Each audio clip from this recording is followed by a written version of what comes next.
This podcast is a member of the Voices of Wrestling Podcasting Network. Visit voicesofwrestling.com to hear the rest of our great podcasts, as well as show reviews, columns, opinions, and updates across the world of wrestling. Many, Mickey, Pishy.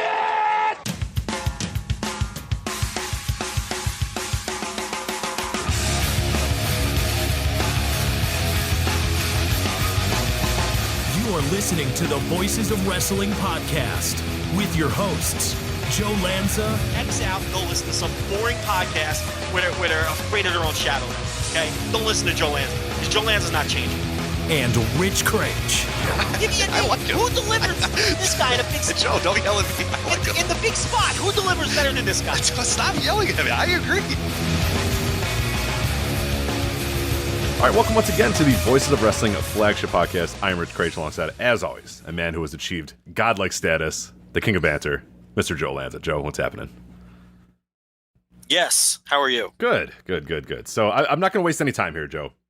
We have talked a lot of times on the show that, you and I don't want to be, because we hear from people all the time, and people say, oh, you guys, both sarcastically and realistically. Sarcastically, well, if you guys know everything about wrestling, why don't you just make your own company? And what have you ever done? Or all that sort of stuff. And then people have said, oh, you guys should do shows. And we've always said we are never putting a single dime into running a pro wrestling show ever. That's the last thing in the world that I want to do.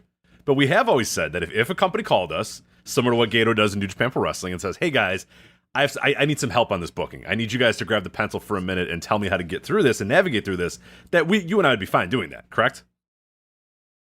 Sure. As long as there's no stake in it. Yeah, as long as there's no money in the game, we'll give you our great ideas all the time. We're always right anyway, so. That's right. I mean, if you're going to pay me and I'm going to be making money no matter what, I'd love to come in and book your show into oblivion. No problem. Absolutely. Well, this is good because what has happened now is, and perfect, it just encapsulates the year 2019 for old Ring of Honor, is that they are giving us, Joe, the chance to book their show coming up in Pittsburgh on November 2nd. This might be open to the public, but I'm under the assumption that it's just for us. Exclusively for us, Joe. It is ROH The Experience. Are you ready here to book ROH The Experience for them? I'm ready to book it. I'm ready to get No Remorse Corpse in there against Vulture Squad. There's multiple choice, but I'm assuming there's a spot where you can enter in your own thing. So yeah, I'm gonna get Andy Right Leg Ridge to come back, make his triumphant return to Ring of Honor. Bobby Dempsey, who I think still listens to the show, he'll probably put himself over now that he listened to this part of the show. So I want Bobby Dempsey out there. Tank Toland, a little Tank Toland. Can I book Davey Richards? I really like Davey Richards. I don't know if he's on this list of people we can book, but we can try here. So okay, let's do this. There's a few questions we have to answer here. This is all joking aside. If you all want to help book Ring of Honor's November 2nd show, you could do so at ROHWrestling.com because they have now just thrown up their hands and said, you know what, you fucking do it. We're so bad. Yeah, sure. Okay, you think we're bad? Delirious is basically saying, you think I'm shit? Well, here you go. Hot shots. Here's your chance. What would you do in this situation? So I appreciate the candor. So wait a second. Is this a shoot? Whoever wins these polls, these are going to be the matches? See, I'm not sure. So I actually have not clicked through any of these because I don't want to spoil anything. So I don't know if it gives you a total or if this is a show. All it says, okay. Here's the press release from ROHWrestling.com. It says, quote, the fans are in charge as Ring of Honor presents The Experience, ROH's most interactive show at Pittsburgh's Stage AE on November 2nd. The matchups and stipulations for that night's event will be determined by fan voting. Voting is open now through Wednesday, October 30th. The results will be revealed at The Experience. So I don't know if these are shoots, but, it couldn't be any worse than what they're doing. So sounds like it's a shoot. It sounds like here's what we need to do. We need to get our listeners together because I think we can overtake this poll. Okay, so everybody listening, is this what you and I decide? Our listeners are going to have to do the same, right? Yeah, I think if all of our listeners go to this site and do what we choose, our choices might win. We can just stuff the ballot box. It's not a bad idea. I mean, how many other podcasts are doing this or devoting time to their show to, booking ROH The Experience? Very few, especially at the top. So I like that idea. I like that. So if you're listening right now and you want to be a part of a movement, you want to elicit change in the world, then just do exactly what Joe and I do. I'll put the link in the description for the episode, but you can also go to ROHWrestling.com as well to do this. All right, let's do this. Got a few choices here. We want to pick Dragon Lee's opponent. So it says Mexican star Dragon Lee is one of the most dynamic competitors in pro wrestling. The former IWGP heavyweight champion and younger brother of ROH World Champion Rush wants to face the best competition in the world, and he'll get his wish at the Experience, regardless. All of right, I know who I want. Is it still Davey Richards? Because he's not on the list. No, Hiromu. Unless Hiromu has changed his name, you can only choose from these 4 men, Joe. Choose Dragon Lee's opponent. PJ Black, Jeff Cobb, Kenny King, K-I-N-G, King, and Eli Isom. Well, I don't want any of those guys. I want That's Hiromu. the 4 we can choose. We can't. I agree. It should be open balloting, but it's not. Those are the 4 we can choose. There's no write-in vote. I apologize. Well, we want to obviously book the worst show possible, right? Oh, for sure. Yeah. By the way, if you're not listening, we're not going to book a show that's good. Like this, there's no way we try to rally the troops to book like a good show. No, we are going to find the worst picks of every single one of these. To the one that like definitely minimizes the talent of every competitor in the ring. So this is a good one because Dragon Lee, one of the best high flyers in the world. There's a few different ways you can go if you want to, destroy this. Like I wouldn't go Jeff Cobb because I think Jeff Cobb and Dragon Lee could probably have a pretty good match. PJ Black, I think PJ Black, your vote as well, but I feel like PJ Black and Dragon Lee should have a pretty, could have a potentially good match. Eli Isom is not great, but I think that him and Dragon Lee could put together something pretty decent. He's a decent young wrestler. And that leaves Kenny King. I feel like that's the only choice, right? K-I-N-G, King.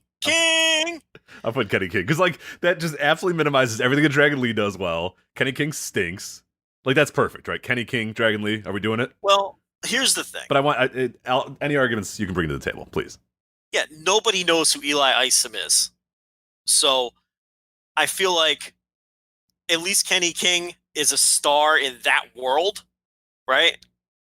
And that's probably the most marketable of those matches for Ring of Honor. And we're trying to sync the show here. We want people to be disappointed when they show up in Pittsburgh. Well, do you want disappointment in terms of like the actual card or disappointment in terms of how the matches actually finish? I think that's, I guess, what we have to determine here. Now, listen, if I'm sitting in that building in Pittsburgh and Dragon Lee's in the ring and he's like running the ropes and stretching, and I hear K-I-N-G, King, I'm going to be disappointed, right?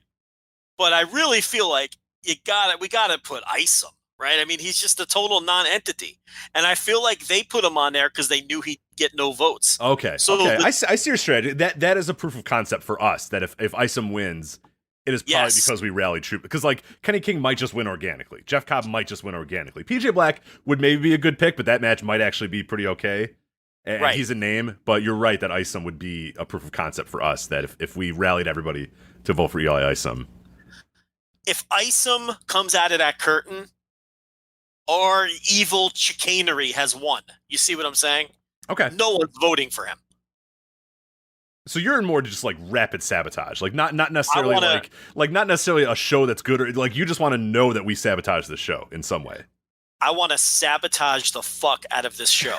Okay, all right. So I'm going to cast a vote for Eli Isom. I agree with your point. You have won that argument. I'm going to submit my vote. Are we good with that? I want, like, when Desmond Wolfe won the TNA poll. They just lied and said he didn't. When they didn't want him to win it. That's what I want to happen here. Okay? I love that, like, how many, like, because you asked, is this a shoot or a work or whatever, and how many times in wrestling history have these dumb companies use these as a shoot? Like, TNA literally was like, oh, hey, it's open voting, and then Desmond Wolfe just, like, ran away with the vote. The future Nigel, or the former Nigel McGuinness, eventually, again, Nigel McGuinness or whatever, and they just, like, said that he won. And then I forgot what happened, but didn't they just like beat him 1 week and just be like, fuck you, it doesn't matter anymore who won the poll, like who cares? And they just never talked about it ever again, even though they could have just worked the fucking poll. It's wrestling. Taboo Tuesday, I think, did that too. They're like, oh shit, we're stuck with this match. Like, no, you're not. It's wrestling. Just do whatever. Just lie. You're professional liars. You don't have to do it. Anyway. But I respect following through with the fans' wishes. And the fans' wishes here is Eli Isom versus Dragon Lee, a main event in any building in the country. All right. Well, potentially in Pittsburgh as well. So, all right, let's submit our vote there. Thank you for your votes. Watch the experience live on Honor Club Saturday, November 2nd. See the results field live. Okay. All right. We got pick the challengers to face ROH World Tag Team Champions, the Briscoes. So one of these teams will receive their first ever shot at the ROH World Tag Team titles. Will one of these tandems pull off a huge upset? So I'm going to need some help here, Joe, because I don't know if I know who 3 of these teams are. So choose who will face the Briscoes for the tag team titles. Josh Woods and Silas Young, Master and Machine, the Tate Twins, and the Soldiers of Savagery. Okay. Well, the Tate Twins are the boys. Yes, I do know that. You should know Silas Young and Josh Woods. I got those. Yeah, who are the Master and the Machine and the Soldiers of Savagery? I have no fucking clue. Okay, we better look this up. I was hoping you knew who those guys were. These might not even be real people. Yeah, I'm not sure. Master and Machine, I don't think is real, but let me actually try to look this up. This is so bad. Ring of Honor is so bad. What a terrible company. They hired the best news this week. While I'm looking this up, the best news this week in Ring of Honor history is Maria Maniac. They sign her for a 6-month deal. She debuts, beats everybody up, and then they forget to book her in 6 months and her contract expires. Yeah. I mean, every embarrassing story that happens in ROH like tops the last embarrassing story that happened in ROH. They let someone's contract run out who never wrestled a single match in the company. One match ever. How is that? And her debut angle, she beat everybody up too. She beat everybody up. And on the last pay-per-view, she beat everybody up. And she never wrestled a match, and her contract's up, and she's trying out for WWE. It's like, how much did they pay her for 6 months? I don't know. What a deal. What a Lanny Poffo deal that was, man. But at least Lanny Poffo just never showed up. You know what I mean? Like, he just got a check because they were being nice to Savage or Randy or whatever, so they just let him. But, like, they had her debut. No, this would be like, this is different than Poffo. I'm going to tell you why. This would be like if Lanny Poffo showed up 2 or 3 times during his contract, beat up the entire NWO. Yeah, took them all down, and then just went to the back, and then you never saw him again. And, yeah, she completely humiliated their women's division 2 or 3 times and never wrestled a match. And now she's just gone. So it's like, now they're just like, listen, we clearly don't know how to do this, so you know what? The fans can just book these shows from now on. They should do this for every show. They really should. They really should just become the people's company here, where you just, okay, are you ready now? I got the... okay, so it's very obvious they want Silas Young and Josh Woods to win this. Correct. Goal. So who are these other 2 teams? Okay, so the Master and the Machine is Griff Garrison and Marcus Cross. Do you know anything about Griff Garrison or Marcus Cross? Yes! You know who Marcus Cross is? I don't. I think he's the Dragon Ball Z guy. Oh my god! Google that. Hurry up. Hold on. Let's find out. No, I got it. I'm right here. I'm on his page right now. Marcus Cross. All right, let's see here. Oh god. All right, let's see. Marcus Cross. Yes, yeah, that's him. That's him. So that's our pick then, right? That's our pick. Okay. I mean, it's all over. Then who cares about this? The Sons of Savagery are Jasper Kahn and Moses Maxis, but nobody cares because Dragon Ball Z guy. I don't know. It doesn't matter. Dragon Ball Z guy. All right.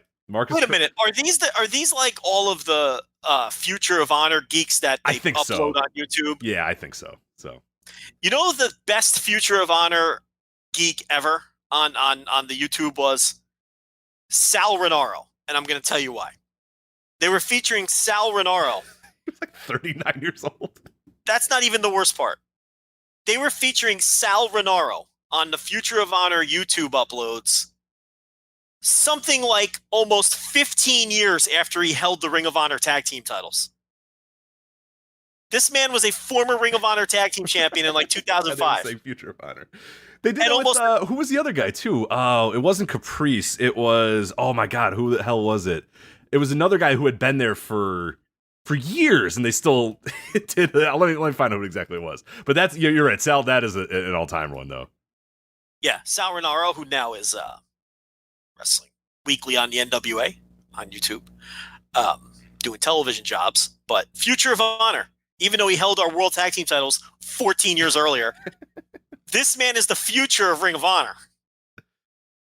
Oh my God! Oh, Ring of Honor. Anyway, whatever. I'm just gonna go. We got. I don't want to talk about Ring of Honor for the whole show. So Master Machine is officially our vote then. Oh, we got to go with the Dragon Ball Z Yeah. guy. So Master and the pick. Even though I'd love to go with those two geeks who I have no clue who they are, we got to go with the Dragon Ball. So Dragon Ball Z guy. So Master Machine, Dragon Ball Z featuring Dragon Ball Z guy against the Briscoes is our second pick. Master Machine. I'm submitting the vote right there, and we are off. All right. Pick the stipulation: Jonathan Gresham versus Mark Haskins. We have three choices here, Joe. We have pure rules. You love an ROH pure wrestling match. You have European rounds, and you have 2 out of 3 falls. I think a lot of people would like to see Gresham in a pure rules match, so we're not going to give the people. No, absolutely not. No, I was going to strike that one from the record right away because that's actually might like played into his strengths, and that's not what we're doing here. Yeah, and I mean, fuck Pittsburgh. So, European rounds. That's kind of annoying. Yeah, I kind of like European rounds, I think. It's an annoying stipulation. Cassius Ohno and Sid Scala had a very good one on NXT UK a couple weeks ago, but so yeah, and Gresham might enjoy that. We don't want anyone to enjoy themselves on this show. So let's go best 2 out of 3 falls because I think that they'll, rush through the first 2 falls and have a typical shitty best 2 out of 3 falls match. Let's go with 2 out of 3 falls. Okay, we'll do 2 out of 3 falls then. I think there's not really a great pick here. This one's a little disappointing. We couldn't, because any one of those might actually work out for these, but yeah, 2 out of 3 falls are always annoying, so that'll be good there. All right. We have a stipulation again. Pick the stipulation for Tracy Williams versus Flip Gordon. So we have 3 we can choose from here. We have a last man standing match, a Singapore cane match, or a strap match. This is tough, man. There are 2 of my least favorite stipulations in these selections. So, Joe, I want you to make the pick. You know the 2 I'm talking about for sure, and it's not Singapore cane. But which of those 2? I want you to make the final decision because I cannot choose. Those are 2 of my least favorite of all time. So, Tracy Williams was the silver ant. Did you know that, Rich? I didn't. Thank you. Did you know that Tracy Williams was the green ant before he was the silver ant? I did actually. I did know that. I don't know if I knew that he was the silver ant. I thought you were being facetious there. That's interesting. He moved Did you know that Orange Cassidy was the fire ant? You monster! How dare you? Did you know that Drew Gulak was the soldier ant? I did. Yeah, I could tell that one. That one was. You did? That was a dead giveaway. Yeah, because Drew Gulak was in like tremendous shape always, and like Soldier Ant came out and just had like great traps and stuff, and you're like, oh, that dude's like, because the rest of these guys, like you could tell when it was Orange Cassidy, you could tell when it was fucking Peaky Sanchez or whoever, but then like Soldier Ant came out and you're like, oh, that guy's built. that's a wrestler right there. Yeah, at one point I think I went to a Chikara show and Gulak had wrestled the match prior, and Soldier Ant came out and he was still sweating, even though that was like his first match of the night, quote unquote. So I was like, hold on a minute. Did you know that Pinky Sanchez was indeed one of the ants? I don't remember which fucking one. Worker ant or some shit? Go with that, yeah. Even though he's the anti-worker ant, but that's all right, yeah. Maybe that was the rib. Maybe it was. Maybe old Quack put one over on us there. Do you know John Silver was the Shard? I didn't, actually. That's good. That's a good one. All right. There you go. All others were Chuck Taylor. Yes, every other Chikara was Chuck Taylor, yeah. Yes, Boar of Moldova and whatever the fuck. The fucking Hermit Crab. All the rest were Chuck Taylor. He's the answer. He really was the, wasn't he the fucking Prince of Azerbaijan or some shit? Yeah. I forget that. I know the one you're talking about, which you could tell through the mask that it was Chuck Taylor, which I enjoyed as well. Right. I forget the name of it, and I don't care, I don't think so. You want to just unmask Chikara wrestlers for the rest of the night? I mean, we could. We absolutely could. But I are you bored sabotaging this ROH show? No. Okay, so which of these 2 stipulations you hate? So I hate last man standing and strap matches, but I can't decide which I hate more. I feel like a last man standing match might actually be mildly cool, where a strap match is always bad. A strap match, there's never been a good strap match ever.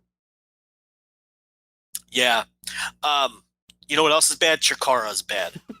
But let's do the last man standing. Nothing's worse than the last man standing match. Let's go with the last man standing. I kind of want a strap match. All right, let's go strap. I was going to say, is that okay? I really want to argue for a strap match. The more I'm thinking about it, the more I'm... Flip Gordon not be able to do anything. You know what I mean? That's a good point. Right. Yeah, last man standing, they're going to do a lot of cool spots. You're right. Strap match, nothing cool happens. It's just guys trying to go to corners, and then the heel will touch the fourth, corner before the babyface figured out that he touched the fourth corner, and oh my god. Yes. So yeah, it's a strap match is definitely the pick there. So all right. Okay. Glad you saw it my way finally. Yeah, because you can do cool shit in a last man standing match. Nothing is cool. All right, pick the partners for Rush and Matt Taven. So this is the partners for Rush and Matt Taven. We have only two options here, so this is gonna be a tough one to pick. So we have Rush and Jay Lethal versus Matt Taven and Dalton Castle, or Joe, get this, Rush and Dalton Castle versus Matt Taven and Jay Lethal. I'm so confused. What combination? So Rush is always on the opposite side of Taven. And Lethal is always on the opposite side of Castle. So who do you want to team with Rush, and who do you want to team with Taven? I want L.A. Park to team with Taven, and Mike Bennett to team with Rush. Can we do that? I don't think so.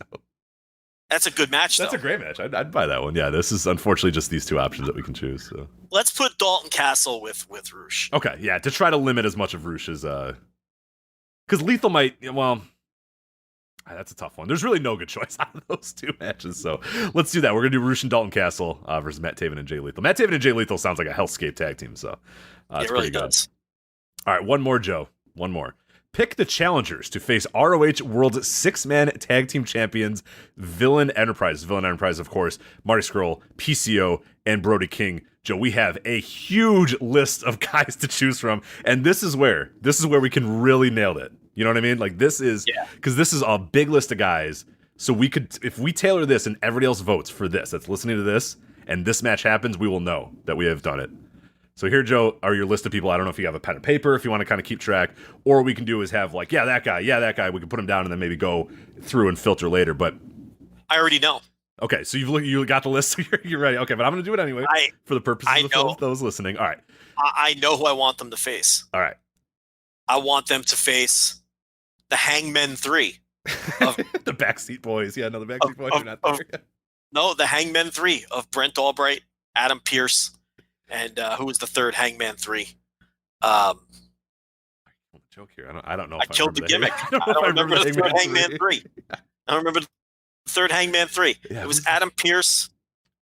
Oh, BJ Whitmer. Oh God, yeah, it was BJ Whitmer. And BJ Whitmer. Easy to forget BJ Whitmer. I get it. So. Yeah. Did you know that I once owned a Hangman 3 T-shirt? Were you forced to purchase that? You don't buy any wrestling merchandise. Why would you buy a Hangman 3 shirt?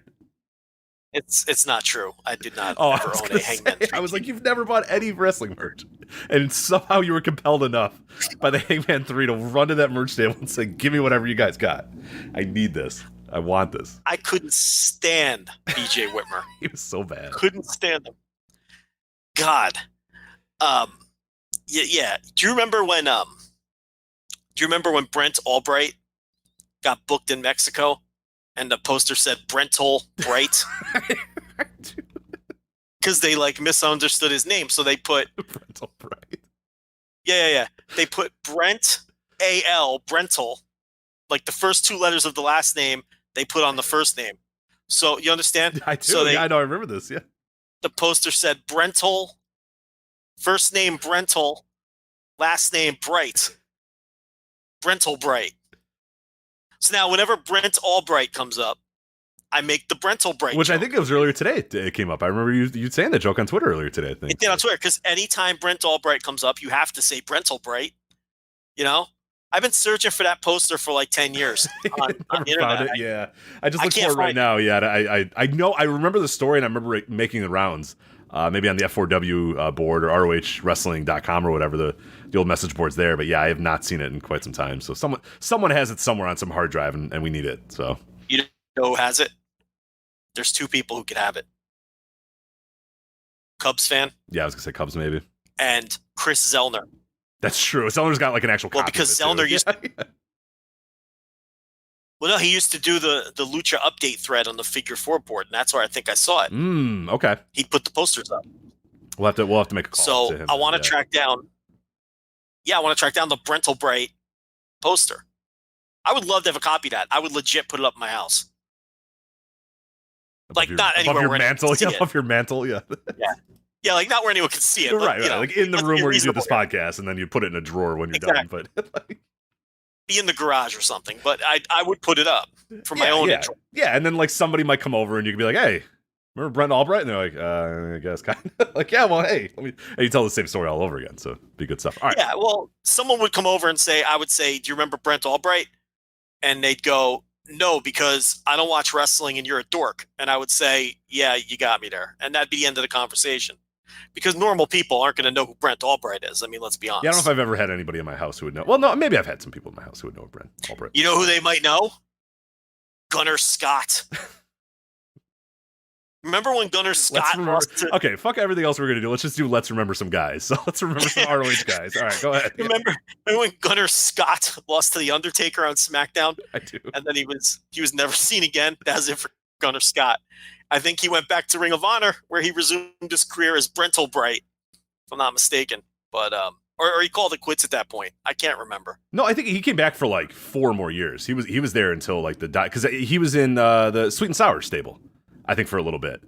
Embassy, right? Yeah. Well, no. He was in the Sweeney one, and I think he was in the Embassy as well.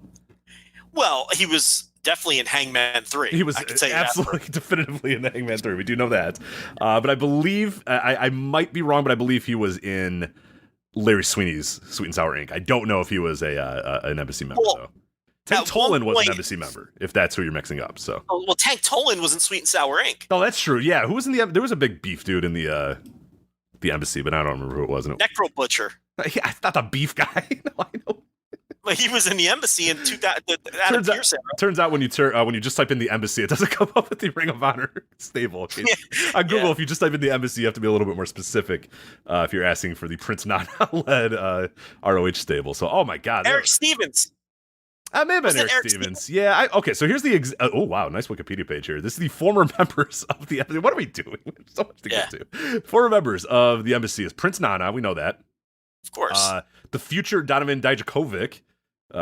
Jimmy Rave. No, he was not. Yes, he was. Yes, he was. I'm positive he was. I remember that. Donovan Wait a minute. He was in Ring of Honor in like 2014. When was he in the Embassy? No, he was. They were. I think they did like a weird reboot of the Embassy. Really? I'm pretty sure it didn't last very long, if I remember correctly. Listen, that's not your father's Embassy. I don't care about some hokey 2014 era Embassy. I'm talking the old school original Embassy. 2017. Okay. 2017 at the February 27th Ring of Honor TV tapings, Dijak, this may have been 2016, whatever. Dijak came out with Prince Nana and attacked Truth Martini, turning heel and making the rare double turn with Jay Lethal and becoming Prince Nana's latest crown jewel in the Embassy stable. So there. I have no recollection of that. You could be making that up, and I promise I'm not. And you got me. Who were the like, okay, there's the Jimmy Rave era Embassy. Okay.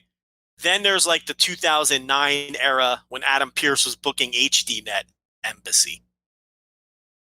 Those are the only embassies that I recognize. When, what was the girl's name? Jade Young or Jade? Yeah, her name, Jade Chung. Jade Chung? Is that the one you're thinking of? Yeah. And didn't she used to get on all fours and they'd use her as a stepping stool to get in the ring? They did, yeah, which is a little... That would go over... Yeah, would go over very well today. That would go over tremendously today. Could you imagine that gimmick? My God, today? Yeah, I know. Could you ever imagine most Ring of Honor things today? It's incredible how fast the world changes, right? Jimmy Rave using her as a step stool to get into the ring. My God. But those are the embassies I'm interested in. Well, Necro Butcher. I like this. This list is actually pretty fantastic here. So you have Jimmy Rave, as you mentioned, Daisy Hayes, Sal Renaro. Sal Renaro was once an embassy member. Alex Shelley, we remember that. Abyss. I don't remember Abyss, but I guess yeah. Of course he was. Couple shows. Yeah, the aforementioned Jade Chung, the stepping stool. Fast Eddie, John Walters, Xavier, the first Ring of Honor champion. The Outlaw Killers with a Z. Not the first champion, but are you sure? Oh, he was the second. He was the second. That's right.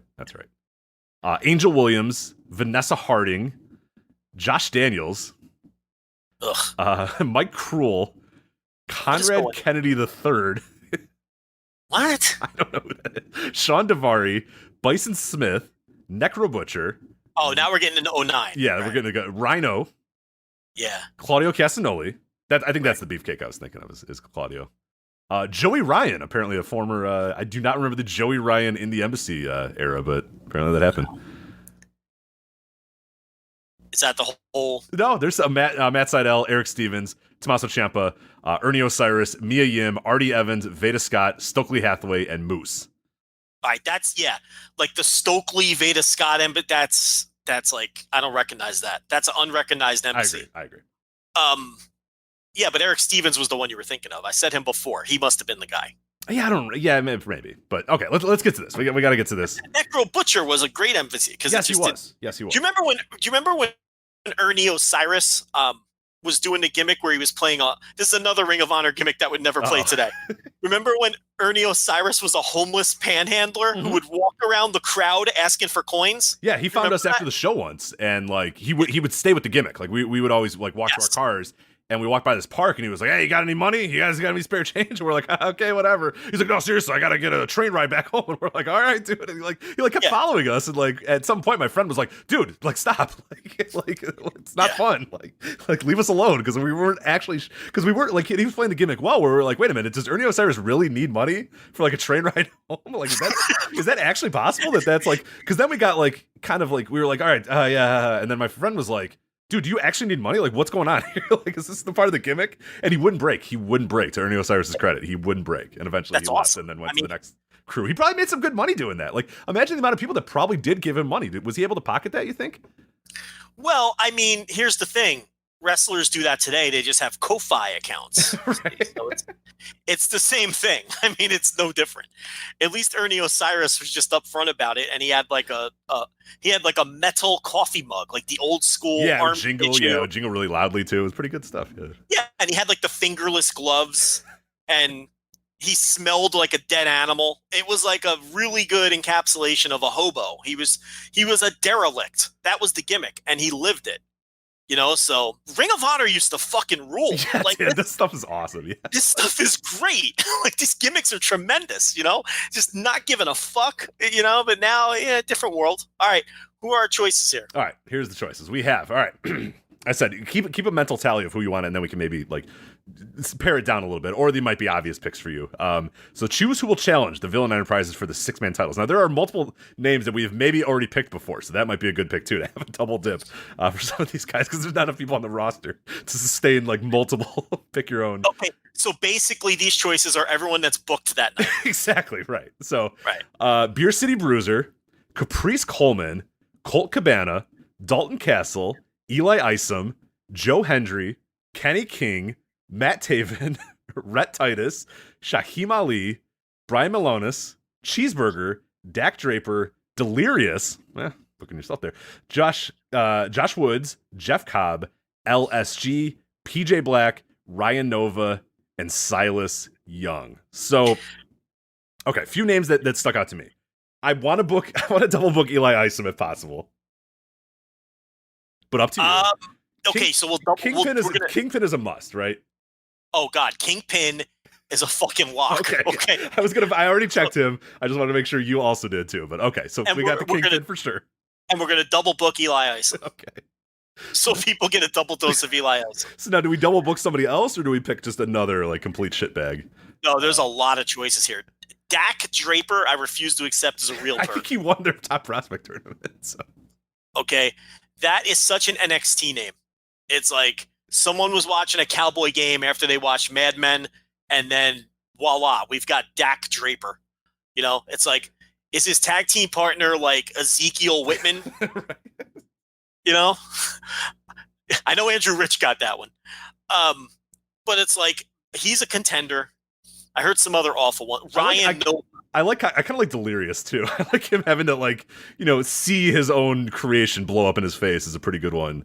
Okay, I think that's it then. So we'll do Kingpin, Eli Isom double booked, Delirious. Okay, that's the team. Is that okay? So that's it. So okay, when you go to choose who will challenge Villain Enterprise for the 6-man titles, you want to pick Eli Isom, Brian Malonis, the Kingpin, and Delirious. Yeah. All right, good. Yeah. Submitted.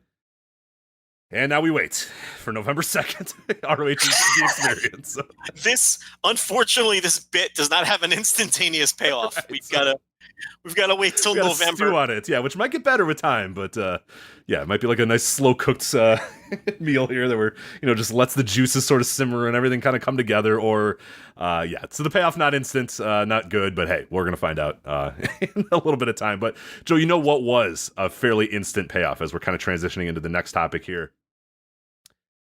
Are you ready for a victory lap, Joe? I know you always are.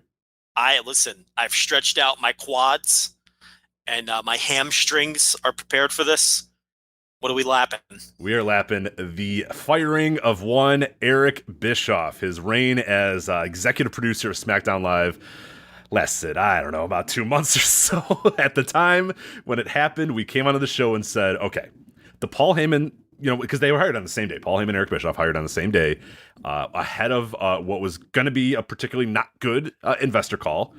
So we kind of said, first off, okay, well, these moves are both sort of meant for that investor call to say, hey, look, yeah, we understand things aren't going well, but we've hired two, great minds. And then, yeah, it was that. It was just talk for the investor call.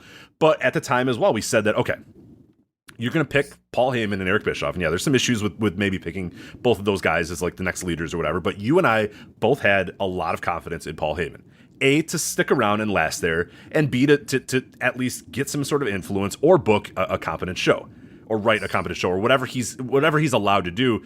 We had the utmost confidence in Paul Heyman because he's Paul Heyman. Like there's not, it's all not going to be good. There's going to be some bad along the way, but for the most part, anything that Heyman touches, or most stuff that Heyman touches, ends up at least being somewhat good. Yeah, no, there's some bad stuff along the way, but by and large, good, right? A good wrestling mind, a smart wrestling mind, a logical wrestling mind, a guy who's always looking for the next step. We said that at the time, that we thought Paul Heyman would be fine. Yes. We did not say the same for Eric Bischoff. I went on a giant rant about, I don't understand why the hell you would hire Eric Bischoff. We went through all this sort of thing, and I think you ended up with just saying, Rich, don't even worry about it. All he's there to do is just be a yes man, sit at a meeting with Fox executives, shake a hand once or twice, and then sit in an office, and then eventually when they want to fire him, they'll fire him. Well, here we are. That is correct. That is what I said, correct. Here we are. So they, this is the Eric Bischoff thing. So apparently, according to everything that we sort of heard, is that he really didn't do anything, which made sense, because what would he do? What would he know? He doesn't know anything about modern wrestling. So we had the idea that, and everybody, we had some, people telling us and whatnot, and then it became kind of, out there. Dave Meltzer talked about it. Brian Alvarez talked about it in F4WOnline.com or whatever, that like Bischoff would show up and he would just kind of like meander around the office, and he'd hang out at catering, and he'd kind of get in the room, and we'd heard, oh, he's observing, he's learning, he's soaking everything in. He's learning all about this wrestling world around him. And it's like, oh, okay, probably should do that before you do the job, but okay, like, and then it was like weeks would go by, and then weeks would go by, and we're like, all right, is he still kind of observing and thinking about what he's gonna do, and now we're just here, like, so I don't know, nobody had any like thing that they said he did. There was no fingerprints of anything that he achieved. So I guess he got paid 2 months to go to catering and fuck around in Stamford, Connecticut. Like, what was this? I think it was exactly what we said it was. It was something to tell investors on an otherwise horrible investor call filled with nothing but bad news. And like we said at the time, you have to show up to something like that with actions. You can't just show up and say, yep, things are bad. Oh, well. Getting better. We promise it'll be better next time. Right. You've got to have some actions. And those were names that people recognized. And Eric Bischoff, wow, people who don't know any better.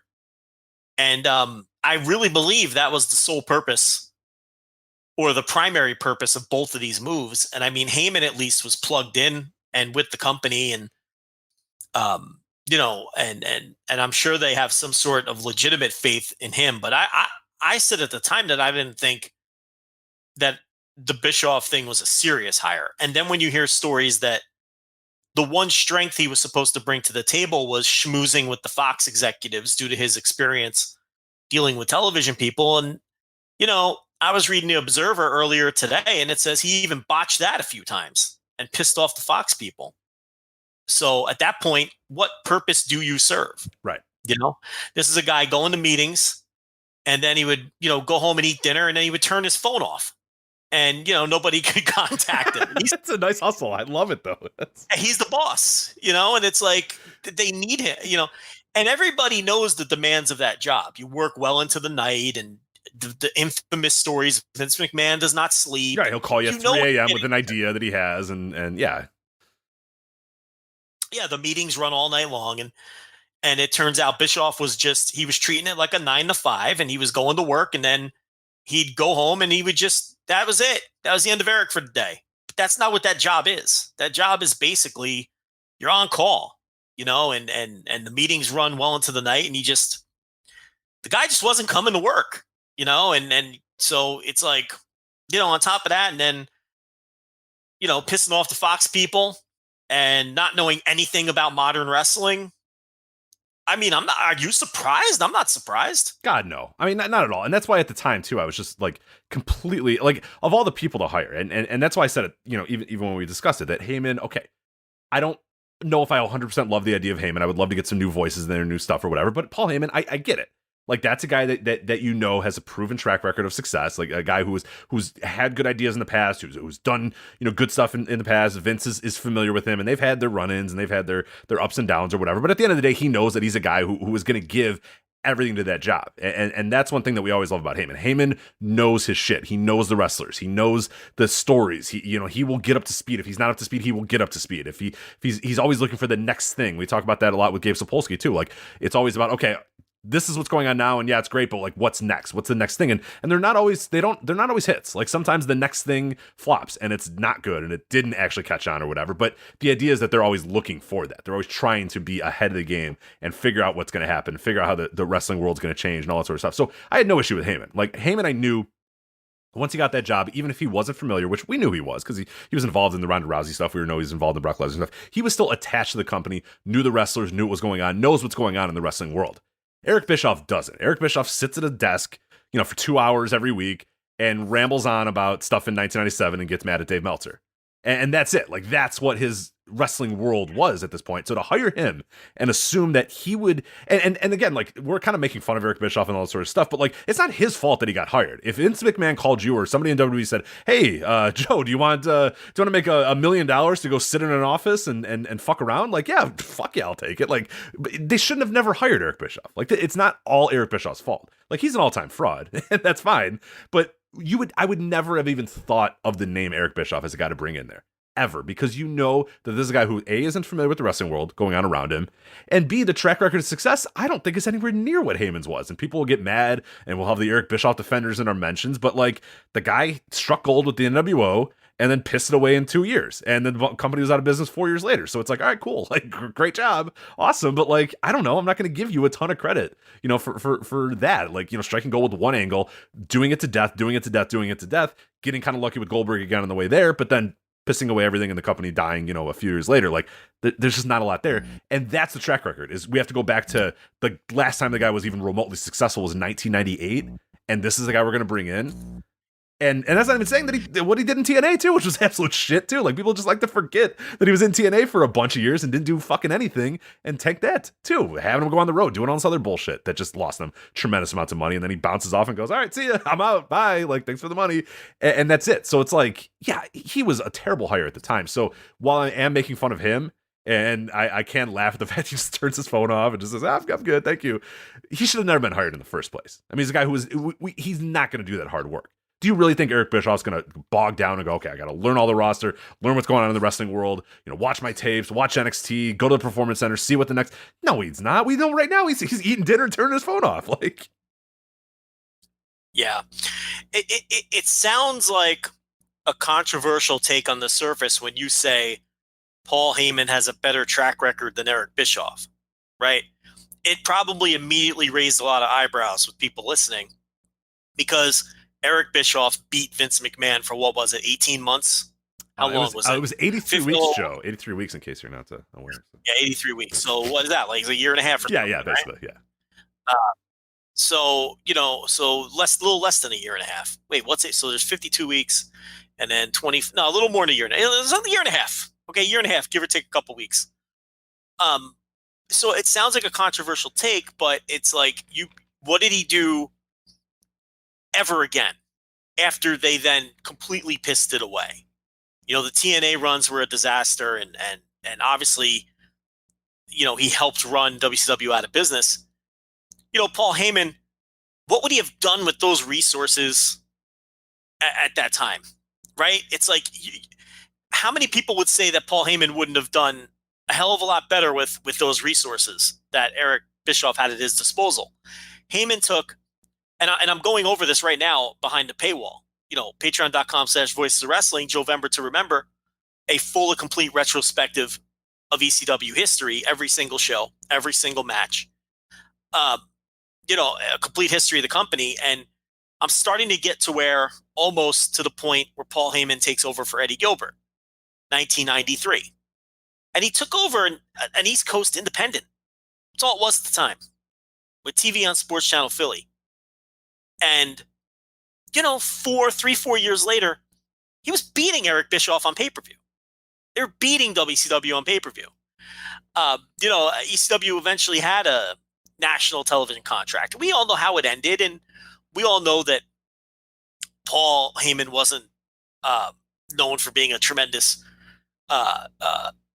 businessman. He was more of I think that's the big difference. I mean, like, Heyman wasn't the business side. Yeah, not, I don't want Heyman running my books. That's not good, but I love Heyman booking my show. Right, but he had great ideas, and he, in a lot of ways, changed North American wrestling forever with his ideas. And while he may have not, look, I'm not even sure that Heyman's knock as being a bad businessman is fair. He didn't have the resources. He was a tremendous, he could talk his way into deals and talk his way out of trouble. And he's the definition of a hustler, which is really what a businessman is. He just was working with no resources. So when you look at it from that perspective, I don't know if your comment is as controversial as it sounds on the surface. And then, Paul Heyman also oversaw a very successful era of SmackDown, which overtook Raw both critically, and didn't for a time it overtake Raw in the ratings as well. I believe so. Yeah, I believe it did. Yeah. Which is unheard of, and hasn't happened since until, obviously now that they're on Fox, not for any sustained amount of time. So, yeah, I do think Heyman's track record is better, and let alone what people never talk about with Paul Heyman, the short stints in Continental and everything else. And, other independent promotions that he booked briefly before ECW and things of that nature. So, yeah, it sounds controversial on the surface, but I don't think you're wrong. I think he does have a better track record than Bischoff, even with Bischoff's, 83 weeks, which was completely pissed away, because you're right. I mean, he had one idea. He signed Hulk Hogan. That wasn't exactly, anyone could have done that. I mean, does he really get a ton of credit? Right. He hired Zane Breslov and Hulk Hogan and had Ted Turner's resources. Like, that's, it's a pretty good head start. Paul Heyman had the Sandman and Tommy Dreamer and the Tasmaniac. Okay, that's what he was working with. And this guy, he signed Hulk Hogan when Vince McMahon wanted to wash his hands of him. It's like, that doesn't take a genius, and he came up with the NWO idea from seeing other promotions and, do something. So that's great. But it didn't last. It wasn't sustained. And the other thing is, he proved to be a very poor leader, because he allowed the stars to walk all over him, which was a huge problem. I also find it funny too that sometimes, particularly if you listen to Eric's podcast, like, when the bad shit happens, it's like, oh, that was Kevin Sullivan. I didn't have anything to do with creative at that time. And then, like, when the good, oh yeah, I was in the room for that one. Like, we always forget about that too. Like, we attribute everything that WCW did directly to Eric Bischoff, and he will say it from his own words when he wants to, that it was me and Calvin Sullivan and Jimmy Hart and a bunch of people were at the table when it was shit, but when it's good, I had this idea, and me and Hulk had this idea. So I always find it funny too that we give him 100%. Like, Heyman, that's it, and that's the thing too. When you talk about this job, like, you talk about a day and night, your entire life has to be this job. That's Paul Heyman. If you tell Paul Heyman, this is what I need you to do, that's all he's going to do. He is a maniac like that. We saw with ECW, day and night. He never slept. He did everything for that company, did everything. He was cutting the tape in his basement, recording voiceover, like doing everything that he could every single day, nonstop. And we know that's in his personality. Is that in Eric Bischoff's personality? No, it really wasn't. But I do always find that funny that, like, yeah, like we just attribute everything that WCW did to, you know, in that period, just directly to Eric Bischoff, and he'll tell you flat out that, oh, you know, I didn't have anything to do with creative, unless it's, you know, a good idea, and then that was all him, him for sure. Yeah, but yeah, this was inevitable. Not only did we believe he would bring nothing to the table, it then played out that way. He brought nothing to the table. So, yeah, and you know, the talk was that Bruce Pritchard was really running SmackDown anyway. So, in essence, nothing is really going to change, you know, other than Bruce Pritchard has the title. And I don't know. I'm not any more confident in Bruce Pritchard than I was Eric Bischoff, to be completely honest. No, yeah, no way. I've never been a Bruce Pritchard guy. Ever. You know, even when he was rehired and a lot of people were excited about it, I couldn't understand why. I think it brings, you know, he's barely a step off from Bischoff to me. His ideas are outdated. He's a con man. You know, he's a con man on his podcast. His you know, I just read a bit that said when he was with MLW briefly and then left, and then the people who run MLW said that Jim Cornette is far more in tune with modern wrestling and understands modern wrestling than Bruce Pritchard. God, is that oh God, that's a real thing. And it's like, that's not good. If you're trailing Jim Cornette on what's going on in modern wrestling, that is like, it is a damning statement. So I don't know. I don't, other than being in the room while other successful people succeeded in wrestling, what has Bruce Pritchard ever done? I don't understand the fascination with Bruce Pritchard. I think the best thing Bruce Pritchard has ever done is successfully conned people to listen to his podcast while he tells a bevy of lies and makes money off of, you know, throwing Dave Meltzer under the bus. That's what that show is. So I don't know. I guess it's a step up from Bischoff. It definitely doesn't inspire confidence. Maybe Bruce Pritchard can put together some interesting promo packages and stuff. That seems to be his specialty. I don't know. The company has much bigger problems than that, though. Absolutely, yeah, for sure. So that's that. So Eric Bischoff. Here's the thing. So here's the thing. Can Bruce Pritchard create stars? That's all. You know, that's the thing. I think Paul Heyman has the ability to create stars. I do. I've seen Paul Heyman create he's stars. done it. He's done it many times. There's a track record there. Can he do it under this system with, you know, the shadow of Vince McMahon hovering over him? I don't know. I don't know if anyone can. But I know that Paul Heyman has a track record. And the biggest problem in this company is creating stars. Where's Bruce Pritchard's track record in creating stars? I'm open to it if I'm missing something. I mean, but I know that Paul Heyman has taken, you know, literal fucking piles of shit and made money with them and turned them into stars and given them careers. So I mean, I shouldn't call a human being a literal pile of shit, but I mean, you look at something like the Tasmaniac, and that was a literal pile of a shit gimmick. You look at, you know, Johnny Grunge before the Public Enemy, and you know, he's just a shitty East Coast indie guy. Well, I mean, God, the Sandman is the all-timer right there. Yeah, never a good wrestler. The guy stunk. He was never a good wrestler, and it didn't matter. He was the biggest star in the fucking world. The Sandman, who was doing a surfer gimmick at the same time that Sunny Beach and Surfer Ray Odyssey and all these guys were doing surfer gimmicks, and none of them went anywhere. But you know, the guy had charisma, and Heyman found it, and he channeled it, and you know, I've seen him do it. And we talked about the SmackDown 6 and getting the most out of those guys to the point where it surpassed Raw for a while. And So yeah, that's why I'm a little more confident in him. Now Heyman has a ton of horrible ideas too. Sure. Over the years. And you know, but you know, he was always seemed to be ahead of the curve, and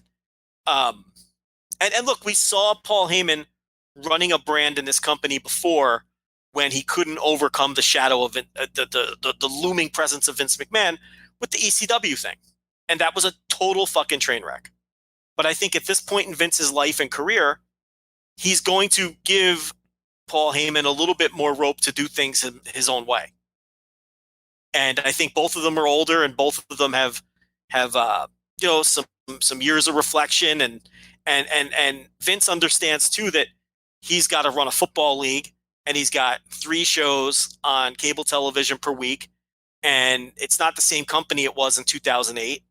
And maybe he does understand the need to delegate a little, and maybe he does understand that SmackDown on Fox and the XFL are the priorities. Sure. Oh, and I was going to bring that up too. I think more now we're seeing in the last few weeks, and that's what should be the case too, is that Raw, and even after the draft, you're kind of seeing it as well. Raw is definitely behind SmackDown right now, as it should be. SmackDown should be the number one priority right now. It being on Fox, it being the bigger television deal. So with that being said, you can envision a scenario where Paul Heyman, like you said, has a little bit more rope on Raw. Like, yeah, I still want to see everything. Yeah, I want to do everything, but I have some confidence in you to kind of do some of your own stuff and whatever. Like, yeah, I'm still gonna have I'll still sign off on everything and I'll still have, input or whatever.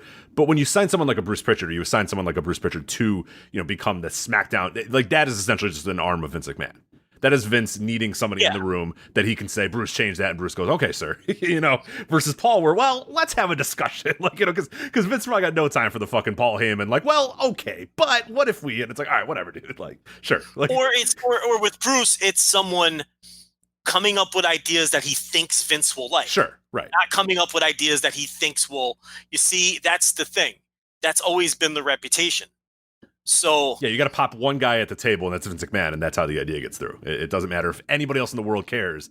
That guy has to care at the table. So guys come to the table with ideas if they don't want to get just because we always hear that about creative guys, and oh yeah, well if you have so many smart ideas, well why didn't you do that in creative? And it's like guys say that like you can sit there and bring up your ideas and get told how stupid you are all the time, or eventually you just say you know what, let me come up with this idea because he's probably gonna like it, and then he likes it, and any normal human being would be more attracted to that.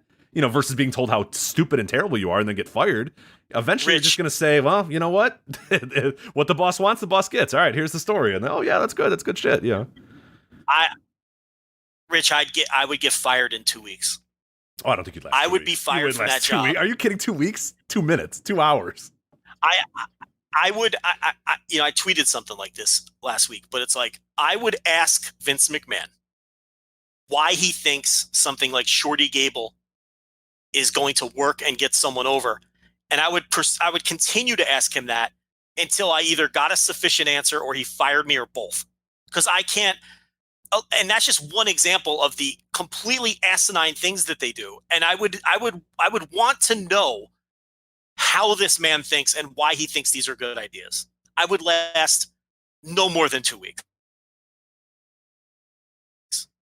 I would be so annoying to this man. Because it's like, I need to know the thought process behind something like a Shorty Gable, for instance, or, it's like, and I would need to know why, when the guy finally beats Baron Corbin has to beat him up in the hallway after them. Like, I would need answers for those things. Challenge. How is this helping us? Right. What's the plan here? Yeah, what's and that the would result? never fly. What's the goal? Yeah. What are we doing? Yeah. No, you got 20 minutes out there. You're gone. That first question you bring up, I think you're gone. I don't think you do that when you're at the table. So. And I would explain why that's stupid, and he'd fire me, and that would be the end of it. But that's but he has shown with NXT that at least with that he's willing to stay hands off, right? So maybe he's evolving or just getting older or having his attention spread around, and maybe he will stay hands off Raw when XFL gets rolling. We don't know, but I'm way more confident with Paul Heyman running a brand with Vince being handoff than I am anybody else that they have in that building. And I think that he's going to micromanage SmackDown because it's more important. And that they're already under 3 million. Rich, what did we say 2 weeks ago when we predicted? If they opened up If they opened up under 4 million, it was going to be, you know what I mean? That's what we said. We said on this show, if it's not at least 4 million, it's a very shaky opening week. They opened under 4 million with The Rock and Tyson Fury and Cain Velasquez and all the hype that Fox put behind it, and that was not a good sign. And then week 2, they lose 1 million viewers, and they're already under 3 million, and they are rapidly approaching the numbers they were doing on USA. Why? Because the show fucking stinks. Rich, it stinks. How much of this SmackDown have you watched on Fox? I've watched a little bit, yeah. Not more than I had it on the DVR, so I was like, screw it, I'll watch it. I've done a lot of fast forwarding, and I've deleted the recording now. I'll watch the YouTube clips. I think there's nothing for me. It's just not a show for me anymore. So week 1 was bad, but at least it had some star power and some juice. Yeah, there was energy to it. You could tell you the palpable energy of we're on a new network, new things are happening, new people are showing up. Yeah, there was a lot. And then But the bottom line is all of these sports fans and all of these people who saw the millions of promos that Fox did and who checked it out, they laughed at it and they're never going to watch again. They had a laugh that night. They laughed at The Fiend. They laughed at fucking, whatever the fuck, Tyson Fury shoving with Braun Strowman. They laughed at the promos. They had a good, they mocked it, and they did not come back the next week. And they are already basically dealing with their core audience already in week 2. Under 3 million already. That is stunning to me. With all of that muscle that Fox put behind it in promotion, but it's because the show fucking stinks. That draft show was so bad. Oh, the draft. Do we have to talk about the draft? God, it was so bad. It was embarrassingly bad. You have Stephanie McMahon up there just saying names. How is that compelling in any way, shape, or form?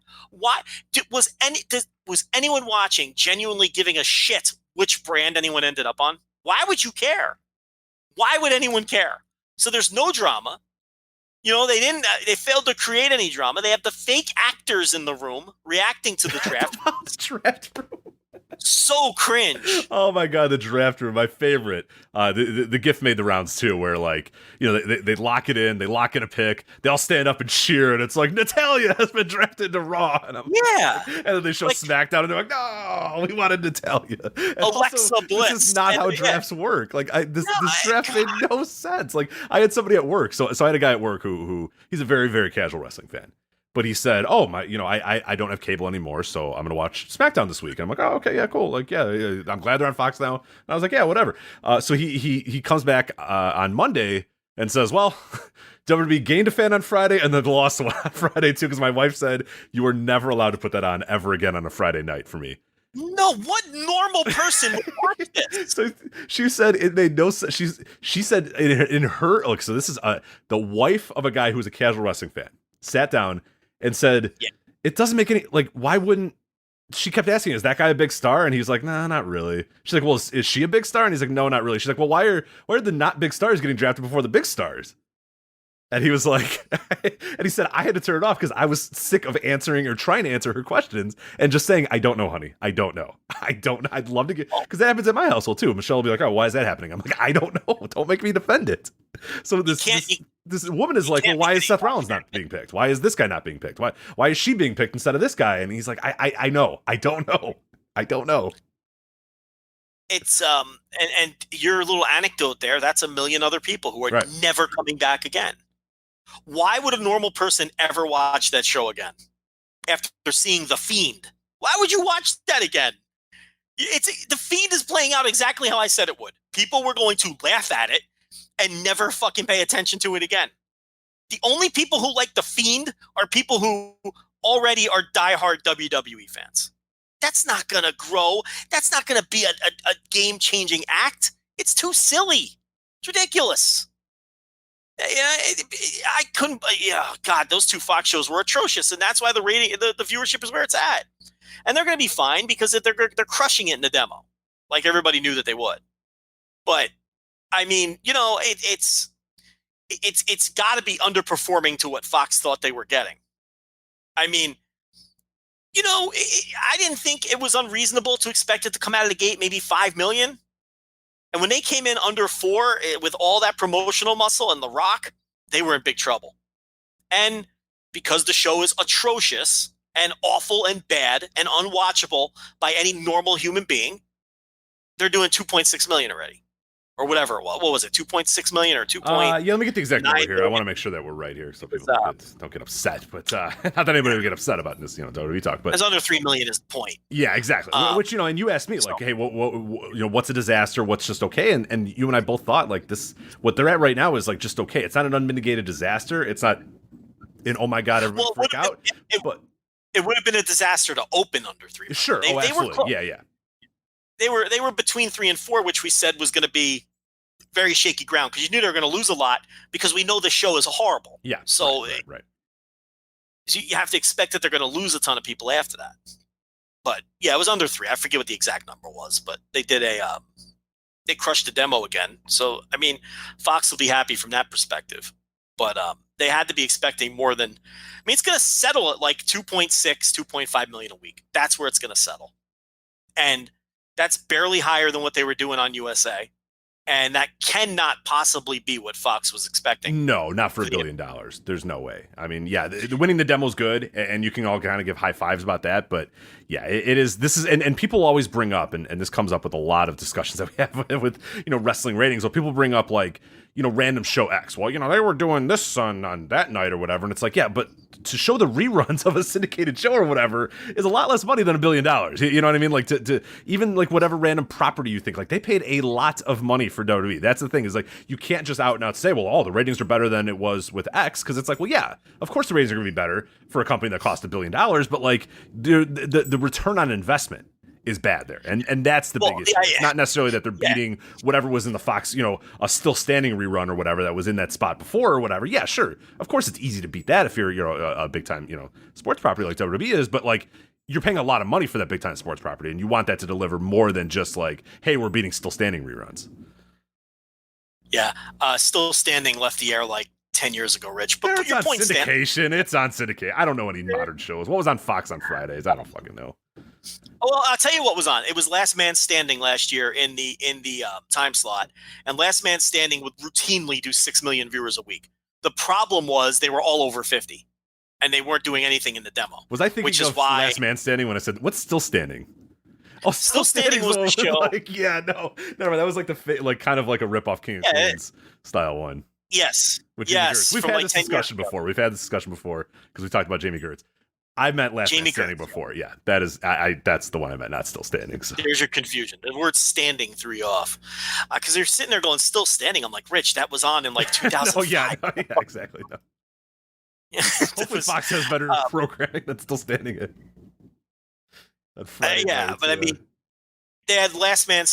They had Last Man Standing and the Cool Kids, which again was a show with 4 stars over the age of 70.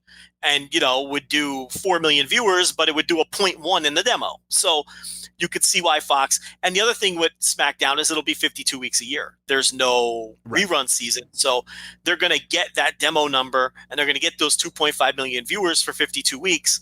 And they're on for 2 hours a night. So you get 2 hours a week for 52 weeks. So you do the math with the $1 billion then, and when you do the math per hour, it actually does come out cheaper than some of these other shows, and that's kind of the spin that people will put on it.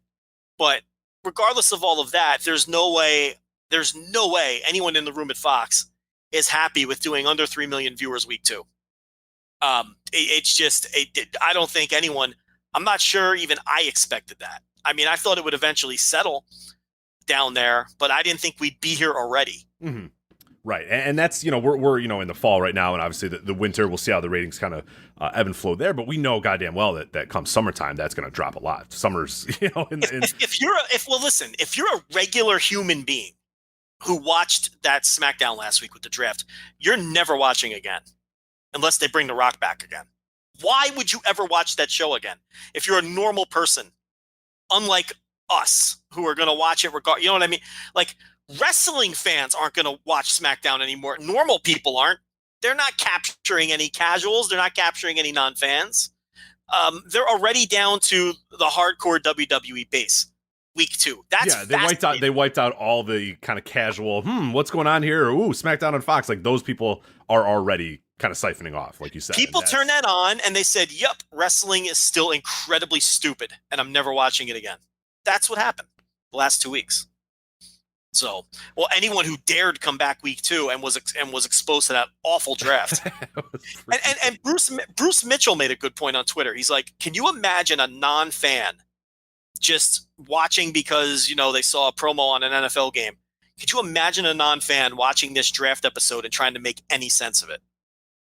Right? It's like, and when you look at it through those eyes. Oh, how could you? Yeah. When my buddy was, because I kind of like, I don't think of wrestling like a normal person does. You know what I mean? Like, I know that like nothing makes sense and they just do stuff to do stuff. But like, yeah, when my buddy, quartered me in the office on Monday and was like, what the hell was going on with that draft? Like, why was this guy in this slot? And I was like, the order didn't make any sense and who was getting drafted made no sense. And he was going through every different example. And I'm like, yeah, you're right. Like, I don't think about it like that because I just, just kind of assume that it's going to make no sense and that's just how it's going to be. But like, yeah, he was just like, didn't make any sense. Like they weren't drafting like the best guys. They were just drafting random people on the roster. And I'm like, yeah, you're not wrong. Like I know. It was Stephanie standing in a podium saying everybody's nicknames. I mean, it was Stephanie standing at the podium going, making her dumb faces. Why does she make such dumb faces? It was Stephanie at the podium making a dumb face going, the monster among men, Braun Strowman. And then the fans tepidly clapping. And that's what it was for 2 hours. And then 3 more hours on Monday. The goddess, Alexa Bliss. And then she does that dumb smile and looks around with her eye.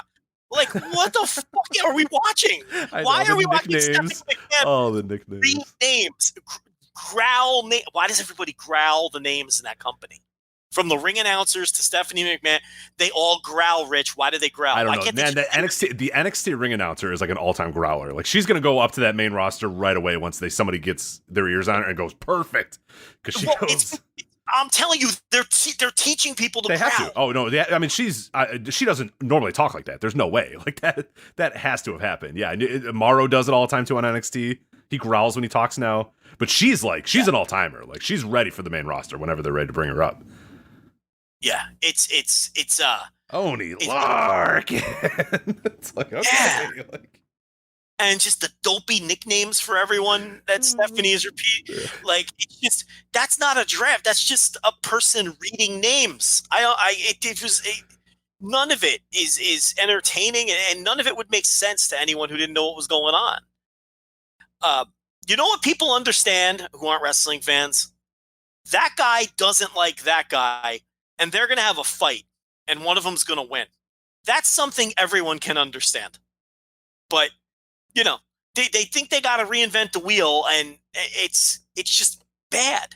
And the results reflect how bad it is. And the worst part, Rich, the saddest part. They've got 5 years where they can just be bad. It doesn't fucking matter. Mm-hmm. They make more money than ever. Yeah, they'll make more money than they ever have. So yeah, they've got 5 years to figure it out, and they can be as atrocious as they are today for 5 more years, and it does not make a fucking difference because they got so lucky that that television was in the state it was in when their contract came up. This Vince McMahon is just the luckiest fuck. He must have dived in a pile of shit when he was like 25 years old. Forget stepping in shit. It's incredible how lucky this man has been his entire career. It's insane. If they didn't have these enormously advantageous television deals that they lucked into, that they totally, and you can't convince me that they didn't luck into them with how the shows were performing. And they were performing the way they were now when they were really under the gun. They'd be in so much trouble, but they lucked out. It was all timing. So much of life is just timing. Anyway, that's Eric Bischoff, I guess. There it is. Yeah, Eric Bischoff and WWE. But let's quickly, though, as we're kind of talking about American wrestling before we get into some stuff with Japan. AEW and NXT this week. We've been making a habit of kind of talking about the ratings and the shows themselves a little bit. First off, we'll talk about the ratings a bit. We won't get too into it here because we don't want to do it every single week, break them down. a ton. But yeah, interesting numbers across the board for both.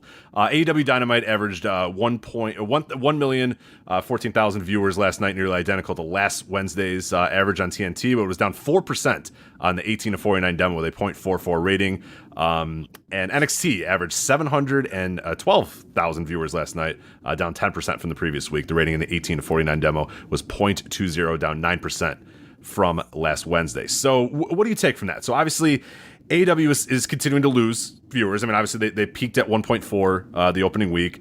They were down to 1,018,000 last week, and now they're down to 1,014,000 this week. The demo numbers, the 18 to 49, they were at .68 first week, down to .46 week 2, and now down to .44 week 3. So what do you make of that before we touch on the NXT stuff? Hey, listen, they dropped more than what you're saying between week 2 and week 3 because I count the simulcast. You have to count the simulcast. Right. They did 1.14 million last week because to me, this was without the true numbers. Yeah, if you don't want to count the true, there's a little bit of difference there. See, I don't like people not counting the true numbers though. That's bullshit because that was live viewers watching the show, and they advertised that they'd be on. And a lot of people watch True because they didn't want to fuck around with any of the baseball. Right, nonsense. like you can't assume that somebody had a TV with both on, or you know what I mean? Like it's kind of weird that way. So you do have to count it. Yeah, it was 1.14 million last week, so they dropped more than that because they're down to 1.014 million this week. Look, next week they're going to be below a million because they're going up against the World Series. They're going up against the NBA opening season. Opening night of NBA, Boston, Philly. That's not going to be good going above so. They will be under a million, and I would not be stunned if they're in the 800,000s. And NXT is going to drop below 700,000, and I would not be stunned with a number like 590. Yeah, I was going to say, I think under 600,000 is very realistic. It's a possibility for NXT. Yeah, because people don't realize, like, if you look at the actual demo numbers and the ratings and all that sort of stuff, a pregame show for an NBA preseason game beat NXT in the demo. For the pregame show of a preseason game beat NXT. Yeah. The game. So this is not just both of them. The game beat both of them. A preseason game between the Atlanta Hawks and I don't even remember who the other team was. It was one of the teams was the Atlanta Hawks. That's all you need to know. No. AEW beat the Hawks game. They lost the Warriors game that came on later. Oh, that's right. Okay, all right. But but they did lose the one preseason game. They lost the Warriors game. They beat the Hawks game that they were head to head with. But both preseason NBA games destroyed NXT. Yes. And next week you have a World Series game, which might involve the Yankees, which is going to be, key, and a huge NBA opener with Boston and Philly, which are two huge sports markets. Listen, AEW is going to fall under a million, and they might be in the 800,000s. And to me, next week is an anomaly that you have to throw out because it's incredibly stiff sports competition. This week there was no sports competition, meaningful sport. It was just a NBA preseason. Okay. To me, the key is week 5. How much of that audience does AEW get back? That's what I'm concerned with. I don't really care. I know they're getting slaughtered next week. They're both getting killed next week. And NXT is so far behind. It's whatever. What I'm looking out for is how many of those people who go away next week to watch either the baseball or the basketball, right? How many of those people then, since the habit is broken, do not watch AEW the next week? I'm curious how many they get back. And that's what I think they should be concerned with. Let's say they dip to like 890,000, right? Can they get back to 1 million the following week? There's going to be NBA games every Wednesday now on ESPN, correct? Not all. Well, yes. ESPN will always carry. Yeah, sorry. There were some people that were assuming that Tuesdays on TNT was always a thing for the NBA, and it's not. Sometimes those games are on NBA TV, but Wednesdays on ESPN, starting next week until the end of the year, it is NBA games on ESPN on Wednesdays. So that's going to be tough. And very few of them are going to do the number that Philly and Boston are going to do that's opening night, correct? Boston Philly is opening night. I forget the other game on opening night. I think that's the marquee one is Boston Philly. I forget the other one. And that's the head-to-head one. Correct. That's what they're head-to-head with. Yeah, exactly. So that's going to do a monster number. And look, all the NBA games aren't going to do the number that game is going to do, but they are going to be going against NBA now for the foreseeable future. And but this week is just going to be. This is what I'm calling. I called week 1 the bloodbath. This is the bloodbath 2, and it's going to be a bloodbath for AEW and for NXT. They're going to get destroyed, both of them next week. And to me, it's how much can both recover. Do they both get their entire audience back the next week? Or do they, those viewers that go away, they just, a good chunk of them stay away? Because it's like, I didn't watch last week, I'm not going to watch. You know what I mean? And then you just fall off. You want to form habit viewers. And it's a tricky spot when you have such stiff competition like you do coming up this week. It's going to get ugly. If AEW were to somehow manage to stay over 1 million against these two, would be a fucking miracle. I even think like 950 would be a miracle. So I think it's going to get ugly, and I think the week after is the one that's going to tell the better story than next week. All right, and then the NXT numbers, as we said, totals, demo, 30th of the night in the demo. Overall numbers not good. I mean, this NXT thing is there's really no way to spin this. Like it's bad. They're siphoning viewers at an insanely quick rate, and it's not going to get any better. So 10% more this week, and I really believe they're approaching their floor. I don't think it's going to get much lower than this. I don't think it can. I think there's a hardcore base of WWE fans that are just going to consume whatever WWE produces, and I think we're approaching that number. I think that, but 30th in the demo, I mean, 2nd to 8th to 10th to 27th to 30th, I think is the trend. That's just fucking disastrous. WWE is not used to being 30th in the demo. They live in the top 5. That's where they live. Right. They drop out of top 5, it's big news, and people mock them. This show's 30th in the demo, and it's getting crushed head to head by another wrestling show. So it's like, and what they're doing now is never going to reverse that. It's not. The show they're producing now is never reversing that. It's got no juice. In comparison to AEW, it looks minor league and feels minor league, no matter how good the matches are. And listen, the matches are not any better. People are so overblowing that. Oh, well, the matches on NXT are so much. No, they're not.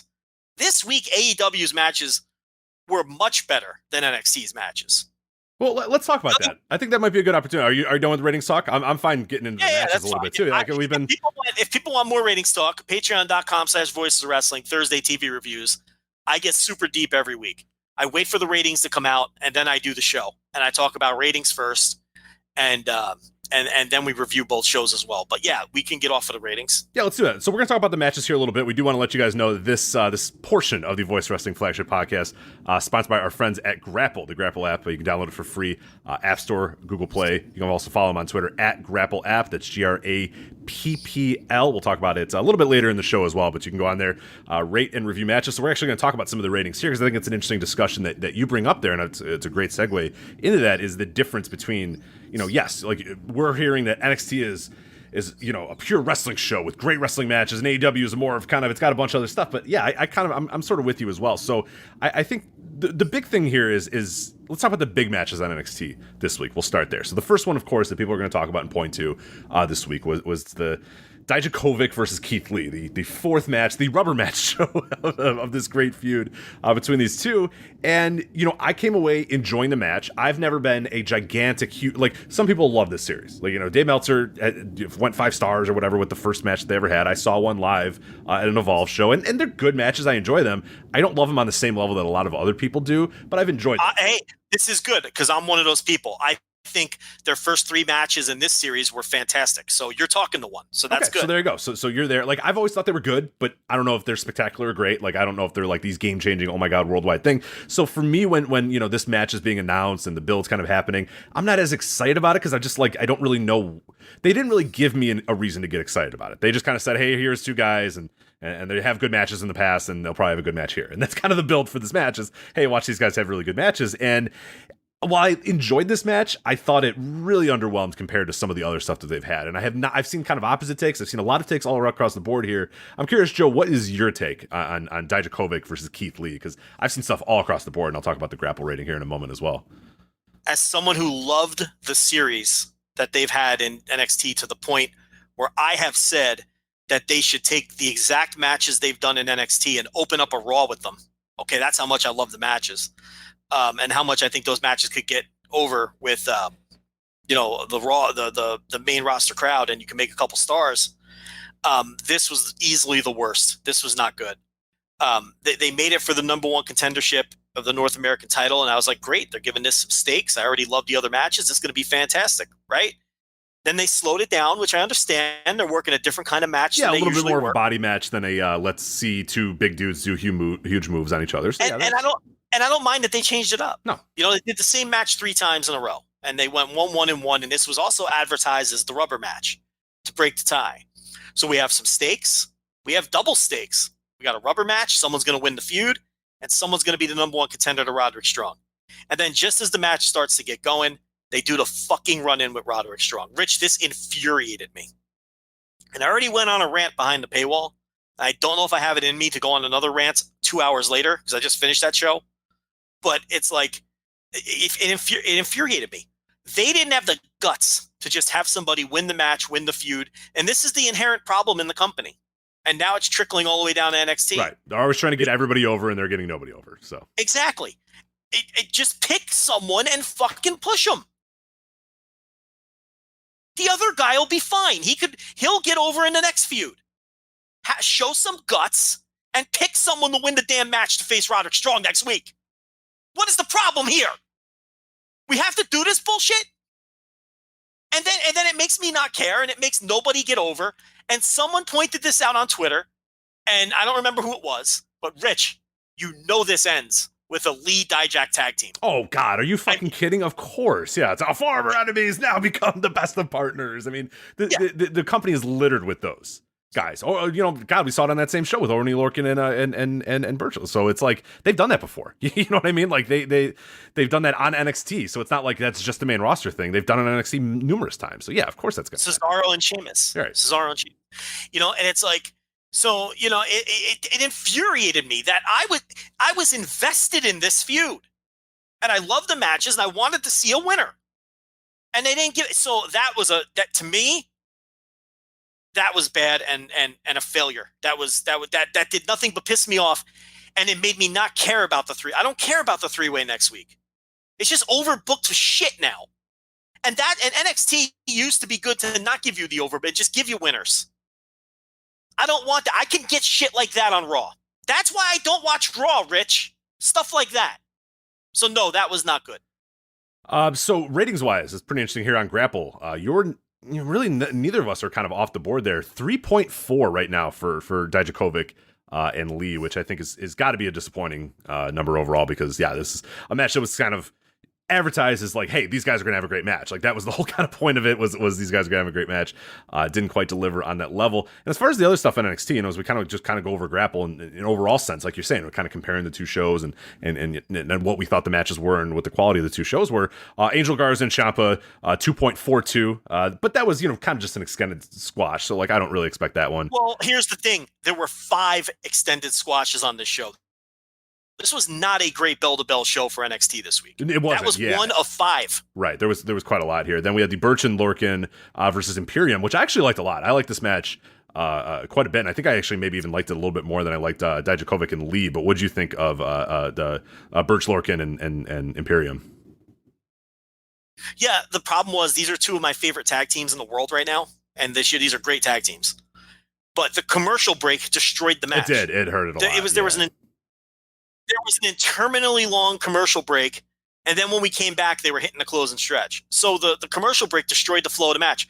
I wouldn't even be able to rate this match. I feel like I missed too much of it. Right, and this is always a tough time sort of trying to rate these sort of matches, and even like, because we've heard people be like, and this match I don't think had it, but some matches, with the picture-in-picture, like I honestly can't really get into a match during the picture-in-picture portion. Like I know that like I probably should, and I should be able to just say, hey, you know what, whatever, it's going on that screen, who cares? But it takes me out of it. Like in the middle of the match, we pan out, I'm listening to a commercial, I gotta kind of squint to see it on the other side. Like I can't properly rate a match that's in picture-in-picture. I just can't. Like it feels bad. Like I wish I could, but it's just like I don't feel like I'm getting a feel for that match. I don't understand. I don't get like what the crowd's reacting to. I don't get what the wrestlers are kind of doing. Like I know you can do a bunch of moves and things can happen in that picture-in-picture, but if you're not hearing and feeling the flow, it's just I don't know. It just doesn't strike me as it's not the same. It just isn't. This didn't even have the picture-in-picture. That's what I'm saying. Like in this one in particular, you're like, well, I don't fucking know what's happening, so we'll see. Yeah, I mean, so that killed the match for me, but it looked like it may have been the best match on the show if we would have seen the whole thing. Yeah, to me, it was the best match, and Grapple users do not agree. They have it at 3.26 right now, but it's not too far off from Dijakovic and Lee, which is interesting because Dijakovic and Lee was like given that special billing as being this sort of match, and I don't know if it quite delivered on that level here. Io Shirai and Caden Carter, that was a 2.32 for Grapple users. Again, another just kind of Io playing. Yeah, exactly. Yeah. So not much there. Bronson Lee and Matt Riddle, 2.53 for that one. Another nothing match. These are just there were 5 matches on this show, and we just talked about 3 of them that were just a pushed NXT star beating someone who hasn't gotten their push yet in a short little TV match. So, and there were 5 matches like that. Yeah, this was not a great week for NXT TV. It wasn't. Yeah. Not at all. So we have Conti versus Knox again, another match that, another one. 2.3 on Grapple, so not much there. And then Boa versus Killian Dane was a 1.74, so that's the lowest so far of all. Those are the 5. And that's fair. Yeah, that's a fair rating for sure. So yeah, so anyone who thinks NXT had the better show this week in any regard is nuts. I mean, AEW's been the better show all 3 weeks for reasons other than the in-ring, because you could argue about the in-ring on the other 2 weeks, I think. And I think reasonable minds could pick either show. Sure. Okay. This week, it's not even close. The AEW was a better show in every way, and it wasn't even close in any regard. The matches were a shit ton better. AEW had great matches up and down the 2 hours. And AEW overall is just a better show every week. It's a more exciting, vibrant, it feels must watch. NXT never feels must watch. So I thought AEW blew away NXT this week. But I did like the main. What were the others? I think there's the main event. Just one more match. Yeah, the Damian Priest versus Pete Dunne main event, which is actually so far now per Grapple users at 3.86 is the highest of the entire NXT show so far, and I would probably agree as well. I like that tag match maybe a little bit more than this, but this was a pretty kick-ass match, so I have no beef with that. Yeah, this was the best match on the show. Because of the issues that the tag match had, and I think it'd probably be like the 3rd best match on AEW, at best. This week. Yeah, so but yeah, it was a pretty good match. I mean, the low blow finish, it's whatever. Mm-hmm. I mean, the AEW main event had a shitty finish too. Sure. But it's like, oh my God, did you hear Morrow this week calling this match with his line when Priest hit the low blow? There were so many Morrow lines on last night's show. I do not remember that one. What did he say? Well, you do know that Damian Priest, Rich, is the Archer of Infamy. Of course, right? Yes. He said, you know what? I don't want to botch it. Let me grab my notebook. Yeah. Make sure you do. Make sure you get the notes here. Yeah. Gathering his Morrow notes. Important stuff here. I don't know what room are these in. We're back. All right, there we are. Yeah, so I wrote this baby down because it was too goddamn good. This is what Morrow said when he hit the low blow. Okay. Which tells you... I don't remember this, so I'm excited. I don't know why I don't remember this. I usually keep very diligent notes of Morrow's terrible lines, so... You ready? The Archer of Infamy just hit the bullseye! Oh,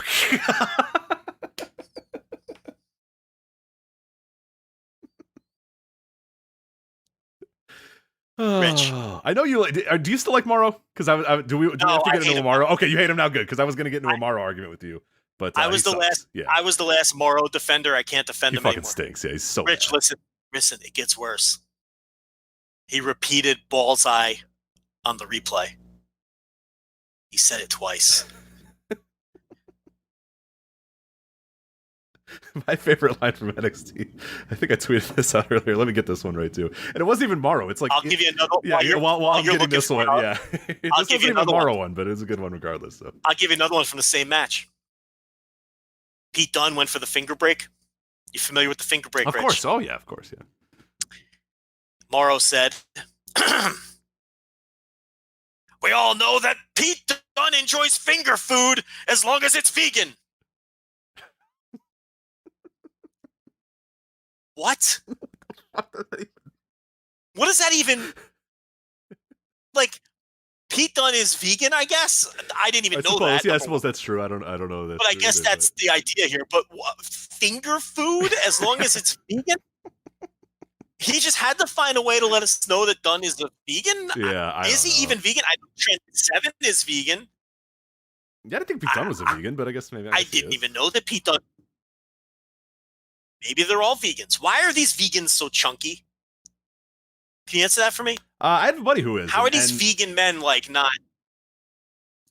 Well, I don't speak for all vegans, but I do have a few buddies that are, and they've always told me the big issue is calorie-wise, they end up having to eat like shittier food to kind of maintain their calorie count. So they'll eat like a bag of chips, so they'll eat candy a lot or whatnot. Like they try to eat as healthy as possible, but it's just like, you know, calorie-wise, it ends up becoming an issue just having sort of stuff. And I think it's a lot easier now. I mean, these days, I think it's way easier to do it because there's a lot more. Wait, so are they just always hungry? I think so, yeah. So my buddies that do it are always hungry and then just like supplement it by like eating chips and candy or whatnot. And I'm not saying that that's what Pete Dunne's doing or what these guys are doing, or I'm sure I'm saying that that's what Trent Seven's doing. I don't know about Pete Dunne, but Trent's probably throwing open a bag of chips every so often or crisps because he's a UK man. But yeah, I don't know. That's what my buddy. But I don't know. Again, like I don't know if that's, you know, same with everybody. But I know that. So there you go. All right. Morrow is atrocious. Okay, so I'm glad. I really thought you were still on the Morrow train, but I'm glad you're so over that. Yeah, he just gets worse and worse. I mean, it used to be a couple times per show. Now it's 4 or 5 of them per match. You can't take it. I've become a big fan of his obscure underground hip hop references that he makes that pop like me and like a few other, but I'm like, oh my god, how many people know who MF Doom is that are watching NXT on USA? Because he's like, oh, like I forget who it was. It was Walter. He was talking about Walter last week. He's like, just like rapper MF Doom says, all caps, get the name right or whatever. And I'm like, nobody knows that. Like I know that. But I know that because I'm like a weird like underground hip hop backpack kid that grew up on that. Like, but nobody else does. I don't like, know. Joe, who's MF Doom, Joe? Couldn't tell you. Couldn't tell you exactly. I know. Especially their audience. I made the joke that because their audience is so old, he should start making like Three Dog Night references and shit. Be a little bit better than like the fucking MF Doom and Immortal Technique references he constantly is making. So. I know Three Dog Night. I knew you would. So there you go. My dad loves Three Dog Night. So. I know the Three Dog Night. I don't know MF Doom. I know Snoop Doggy Dogg, and you know. What about Rakim? He may have dropped a Rakim reference at some point. Recently, so. Eric B. Yeah, Eric B and Rakim. Yeah. I know them. I don't know fucking MF Doom. I don't, no clue. All right, so here was the quote from Beth Phoenix. So now I think she's starting to have her own quotes here too. So Mara was talking about Io Shirai and said something, and Beth said, "Well, Morrow, Io Shirai is a modern mercenary, and she's hell bent on achieving her egocentric destiny." What? I don't know. I was driving to work. You know what? It's just like I had to pull over for a second. What is that? Because she said it's so like in conversation too. Because Mara was like, "Oh, Io Shirai looks poised for a good performance tonight," and she goes, "Well, Mara, you know, Io Shirai is the modern mercenary, and she's hell bent on achieving her egocentric destiny." What? Why? I don't know. Can't they just talk like humans? I don't. Modern mercenary, she's hell bent on achieving her egocentric destiny. These all read like the back of Magic cards. You know what I mean? Like, I don't know. Were you a Magic player in your day, Joe? Probably not. You were hanging out with women, probably. So yeah. Well, these sound like the back of Magic cards, anyway. So you mean like? Are you referring Magic to the Gathering? Magic Yeah. the Gathering? Yes. Yeah. Or like you were doing like no, street not magic, like not Chris Angel. No, not like Chris Angel Street Magic. No, like Magic the Gathering cards. Oh, so you're such a Magic the Gathering aficionado that you just call it Magic. Like you don't even like it's implied. The rest is implied. You're right. I did kind of imply that. Yeah, because like my buddies, if I said Magic, they wouldn't think that I'm like putting a coin through my, up my sleeve exactly. or whatever. Yeah. Like when you said, Joe, did you do Magic? I thought you were talking about taking a quarter out of your ear and impressing your 5-year-old niece. You know, I didn't think. But you were just casually referring to the dorky card game. I really Magic showed myself there, didn't I? You really outed yourself there. That is a classic telling on yourself right there. You're just like Magic. Like you casually dropped that with your friends. You're like, hey guys, you want to play some Magic? Are you still playing Magic? I'm not. No, it got way too expensive, so I ended up getting out of it a long time ago. So they always fuck you, don't they? They found a way to make that expensive? Oh yeah, like the car. Well, what would happen is like, so I'd play with my friends, and we all had some fun or whatever. But then there was one friend who, had a little bit more money and he was able to get better cards. And then we would go to like tournaments, and you forget the tournaments, dude, because there's like guys that like have everything lined up. There's dudes that like there was like grown men that have jobs that were just like out here like destroying us. And we're like, all right, well, this is stupid. Like this, I'm a 12-year-old. I'm not gonna compete with this 35-year-old guy who's got a job and is buying these, the best cards or whatever. So it was Wait, you can just buy better cards? Sure, they're in the business of making money, Joe. They're in the business of fair, like. So this isn't like a chess tournament where everyone has 2 knights and fucking 8 rooks. No.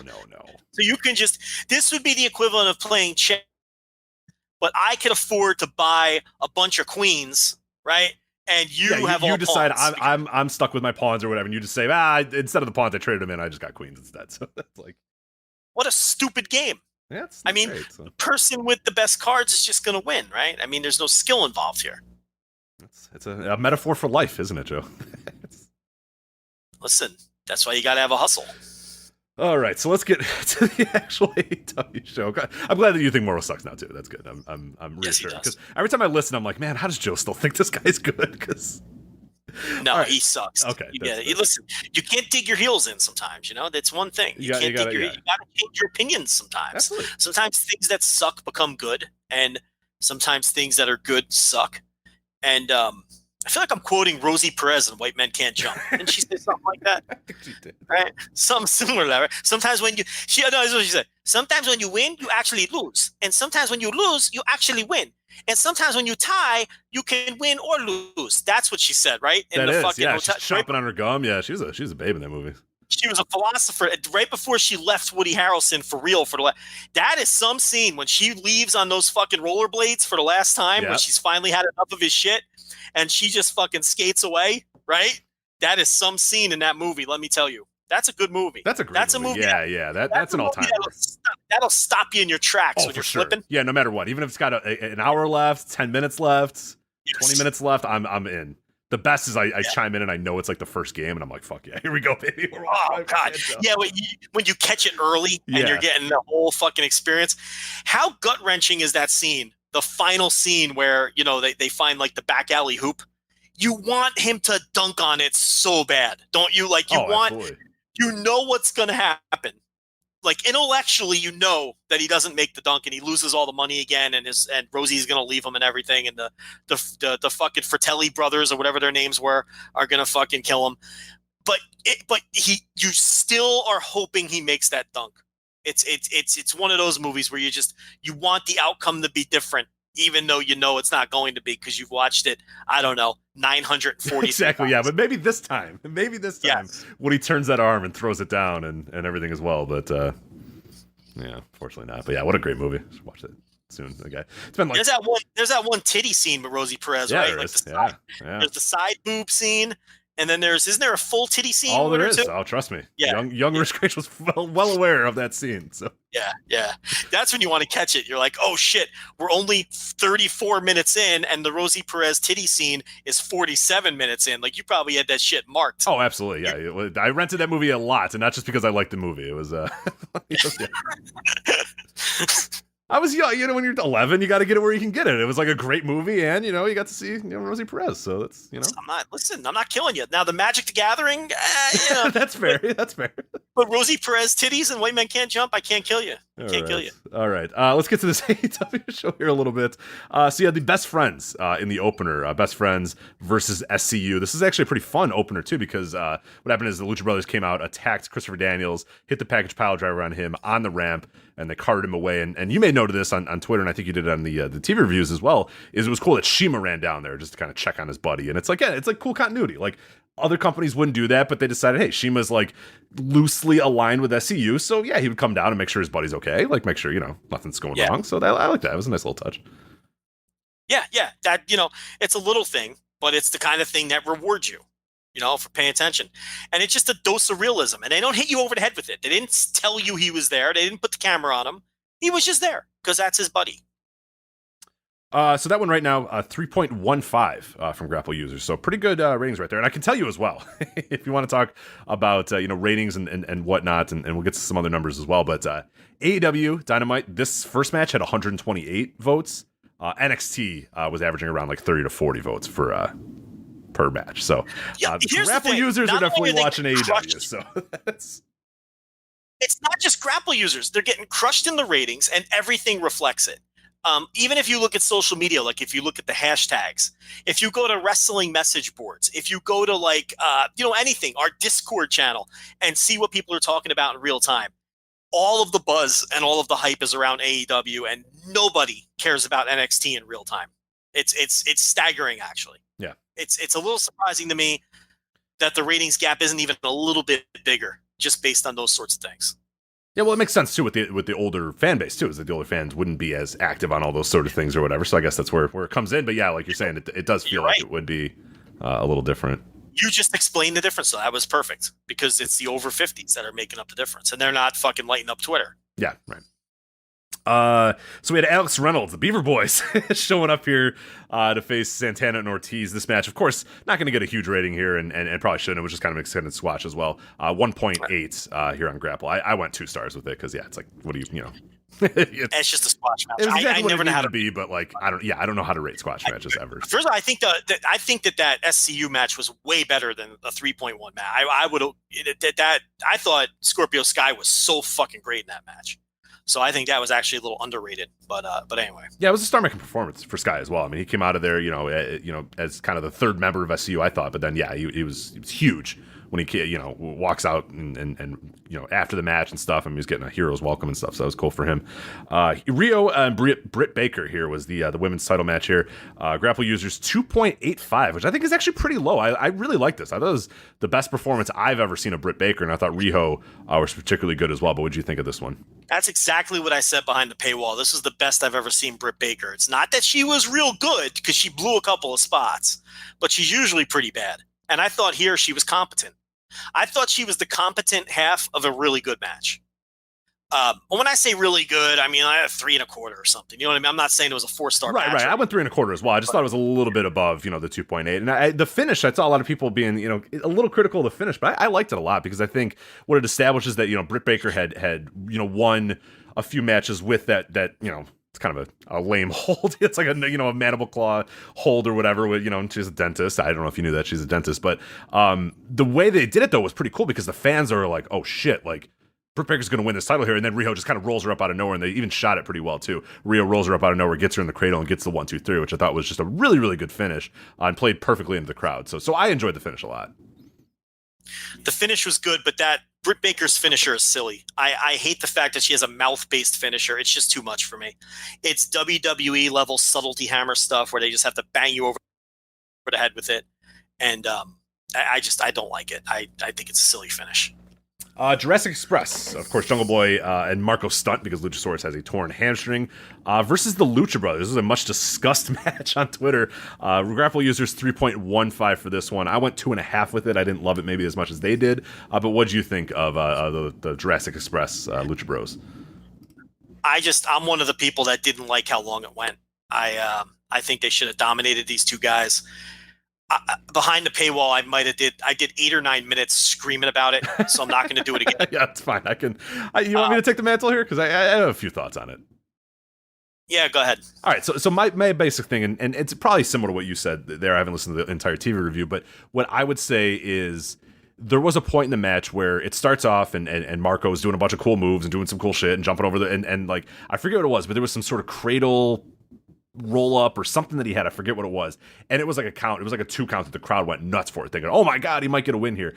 And I thought that was the perfect moment. That's it for them. You got the crowd invested in them. They came out hot right out of the gates. The fans were enjoying it. The fans were loving it. Okay, Pentagon just fucking takes his head off and puts him in a package pile driver and puts him away. You got enough of the visual there where Marco Stunt got the 2 count. They almost surprised, the guys that are presumably going to go pretty far in the tournament, maybe win the entire tournament or at least get to the finals. Like, you had your surprise. You had your, oh my God, it came out of nowhere. But that's it. Like, do not keep going on. But the fact that it went on for like 5 and 6 more minutes after that point, I was just like, no, you had it. You had enough there where like Marco and Jungle Boy would have not lost a thing by going out there out of the gates and working their ass off and having a quick little pace match or whatever. And yeah, it's just like it was dumb. I did not like how they booked that match. I think there was just a way better way to do that. Yeah, I didn't like the layout at all. I think that they should have just blitzed them and beat the living shit out of them. Yeah, no, what I said agree. Behind the paywall was What I said behind the paywall was give him one hope spot. So I agree with you. That one hope spot they got was all they should have got. Do you remember the one I'm talking about? Like, I forget what it was. They came in, they did all the tilt-a-whirls, they did everything, and then Marco did something where I think he countered a move into a roll-up, and it was like good. He had like a deep pin in there, and it was like, oh shit, like what the fuck? Like it was like 1-2, and then like 2.9. I think Penta kicked out, and it was like, oh fuck, but that would have been it. Then I would have had Penta get up, fucking clothesline the guy, package pile driver, and 1, 2, 3, get the fuck out of our ring, guys. Like we're the stars, you're not. Yeah, the bottom line is you're pushing Lucha Bros right now. You just did a heel turn. They just destroyed Christopher Daniels and made a statement. And you're not pushing the Jungle Boy right now. That'll come later. He's a long-term project. You're not pushing Marco Stunt right now. And quite honestly, you're never going to push him. He's got his little role on the roster. I have no problem with him on the roster in the role that he's in. No, not at all. But he's a pin eater. And he's a nice little prelim wrestler who might get popular with kids. So exemplify the people you're pushing. At the end of the day, Lucha Brothers look good, but they could have made them look better. The goal of that match should have been to make Lucha Brothers as vicious, nasty, and fucking intimidating looking as possible. Right. When you had the built-in story too of Marco Stunt being the late replacement. Like all you have to say here is that Marco just found out 2 hours ago that he was going to be in this match. He's not prepared, and he's he didn't train. He's not ready for the Lucha Brothers, and they just beat him in fucking 2 minutes. Who cares? Yes. You even have an out to protect them in the commentary. Oh, he wasn't prepared for the match. We thought it was going to be Luchasaurus. You even have an out. It just went on too long. Now, it's not like a critical mistake. I still think Lucha Brothers ultimately looked dominant, but they could have looked more dominant. And to me in wrestling, it's get your stars over, get the people that you're pushing now over as much as you can. And I think that the Jungle Boy and Marco Stunt were the perfect opponents for this opportunity. They were the perfect people for Lucha Brothers to just squash and kick the shit out of and look impressive doing it, because Marco Stunt can take those tremendous bumps and fly around for these guys. Utilize those strengths. Utilize what you were handed. You were handed what looked like a physical mismatch, right? Visually. Take advantage of it. And push the Lucha Brothers even harder by having them destroy these guys. Not going to hurt them. You can push the Jungle Boy later. You got years to push the Jungle Boy. And Marco just is what he is. Ultimately, Marco Stunt's role should be to put people over. Sure. That's what he is. Right. So I don't know. I don't think it was like this epic mistake. I don't think it was like this terrible fucking thing. I just think it could have been done better. And they should have been more dominant than they were. That's right. all. They've been booking pretty well, so things like this stand out because it's like, ooh, okay, there was a way to do this better. Like they maybe should have thought, Now, if you want to hear me lose my fucking mind for 8 straight minutes on it, patreon.com/voices of wrestling. But it's like, Rich, I already had that emotional dump. I can't do it again. It wouldn't be like it was natural behind the paywall. Right. It'd be forced now. I'm not going to fabricate. To do that now. Yeah, I'm not going to fake a rant. I already did the rant. But, that's where you can find that. But those were my Cliff Note thoughts of it. Yeah, and I should say again, 3.15 on Grapple for that one. So now we have only 2 more matches left for AEW. So this is why I agree with you. Like there has been, and I would really listen to arguments, and I've made the argument too for the first 2 weeks that NXT was probably better in ring. I will not hear that for week 3. I thought AEW week 3 in ring was way better. Because these next 2 matches fucking rule. Yeah, exactly. So you had Adam Page and Kenny Omega versus Jon Moxley and Pac. 3.84 right now on Grapple users. I went 4 stars with it. I really, really liked it. Jon Moxley's just the fucking best. He's my favorite character in wrestling right now. I love the idea of Pac stands up to him. Pac tells him, no. And Jon Moxley just goes, fuck you, and hits him with the TDT and walks out of the ring. And it's like, I saw people being like, if wins and losses matter, then why is Jon Moxley not care about winning? And it's like, because he doesn't care about winning. That's the story. Like, I cannot, this win-loss thing is so annoying. The people that want to dislike it and want to hate it and want to think it's stupid will find the reason Jon Moxley got it, lost on purpose, because he doesn't fucking care about wins and losses. Other people do. Kenny Omega is going to care about wins and losses. Eventually, that's going to be a part of his story, is that he wants to, get more wins. Jon Moxley doesn't. Like, it's not hard to think. Like, everybody thinks that everybody has to be the exact same about wins and losses. Like, some people are going to care about him more than others. Jon Moxley is clearly, and that's a great story, is that Jon Moxley doesn't give a shit about wins and losses. He just wants to beat people up. That's fine. Yeah. Omega is already complaining about his record on being the elite. Right. He was complaining to Rick Knox and asking why he didn't get a disqualification win when Moxley attacked him. And then he was complaining that he hasn't had a win yet or whatever. So that's exactly right. It's each character is going to, react to these things differently. But you're dead on about Moxley. For whatever reason, he's fucking annoyed at Pac, and they're going to have a match next week. And he'll want to win that one. That was the big angle, and I'm excited to see that match next week. And, as usual, the crowd was on fire. What do you think of this? I heard Dave Meltzer say this today, and I really want your thoughts on this because it really made me think. Dave Meltzer contends that everybody is over in AEW, right? The crowd basically fucking reacts for just about everyone with that, right? Sort of, yeah. At different levels. Yeah, I'm talking about the stars. I'm talking about Bucks, yeah, for sure. The people who matter. I'm not talking about like fucking Kip Sabian. I'm talking about the people that But he contends that the only person who's over is Chris Jericho. What do you think about that? He says Jericho's the only one that's over.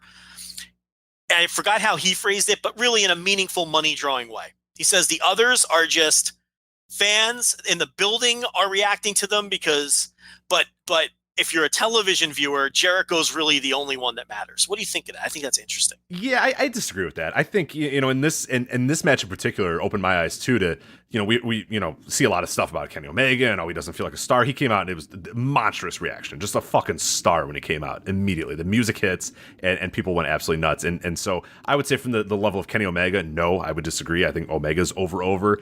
And then there's fucking Cody. I mean, Cody's on another level. I think Cody's even more over than Jericho is, really. I mean, Cody is a god to those people right now and god to that AEW. So, no, I think that's completely wrong and completely preposterous because I think Cody is even higher than Jericho. Cody's the one I instantly thought about as how can you say that when Cody gets the reactions he does? But his point was sort of like, okay, the 5,000 people that are going to buy tickets in 20 minutes in every town, yeah, everybody is over with them. But he doesn't get the sense that anybody's over with the television viewers aside from Jericho. And it did make me think. I think it's interesting, and I do think it's an interesting point. They have lost 400,000 viewers in three. Sure, yeah. From that aspect, I mean, yeah, if you're talking about like who's identifiable to casual fans, like I think Jericho's probably the one, but because listen, we all know that there's over, and then there's like two, like when people use that phrase, that person's over.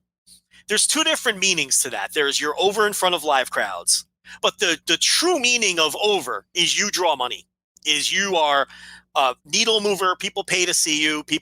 Your television segments grow. You push merchandise. That's the definition. That's the old school definition of over. Right.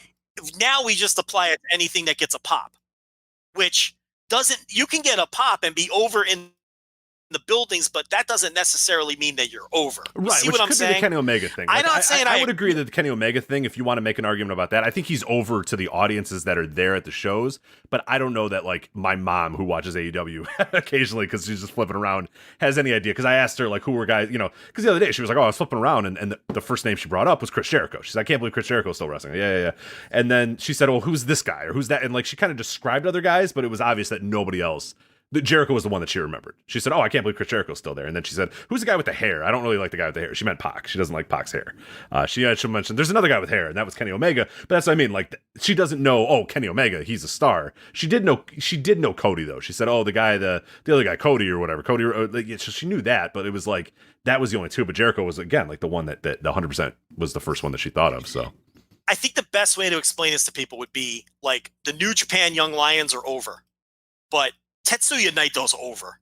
You see what I'm saying? Like that's the difference. Like if you go to a show, yeah, you'll cheer because the Young Lions are entertaining, but you're not paying to see them, and you wouldn't pay to see them. Tetsuya Naito and Kazuchika Okada and Hiroshi Tanahashi, they're truly over. So I don't know. It was a talking point that made me stop and think. So I thought I would bring it up. But anyway, that was the tag match, and we get Moxley and Pac. I'm training myself, Rich. Oh, did Pac. I say? I think I said Pac earlier. So yeah, Pac. Yes, correct. I'm trying to do it right. We do enough of these names wrong that you know, we should probably make it. We should get some right. Yeah, that's true.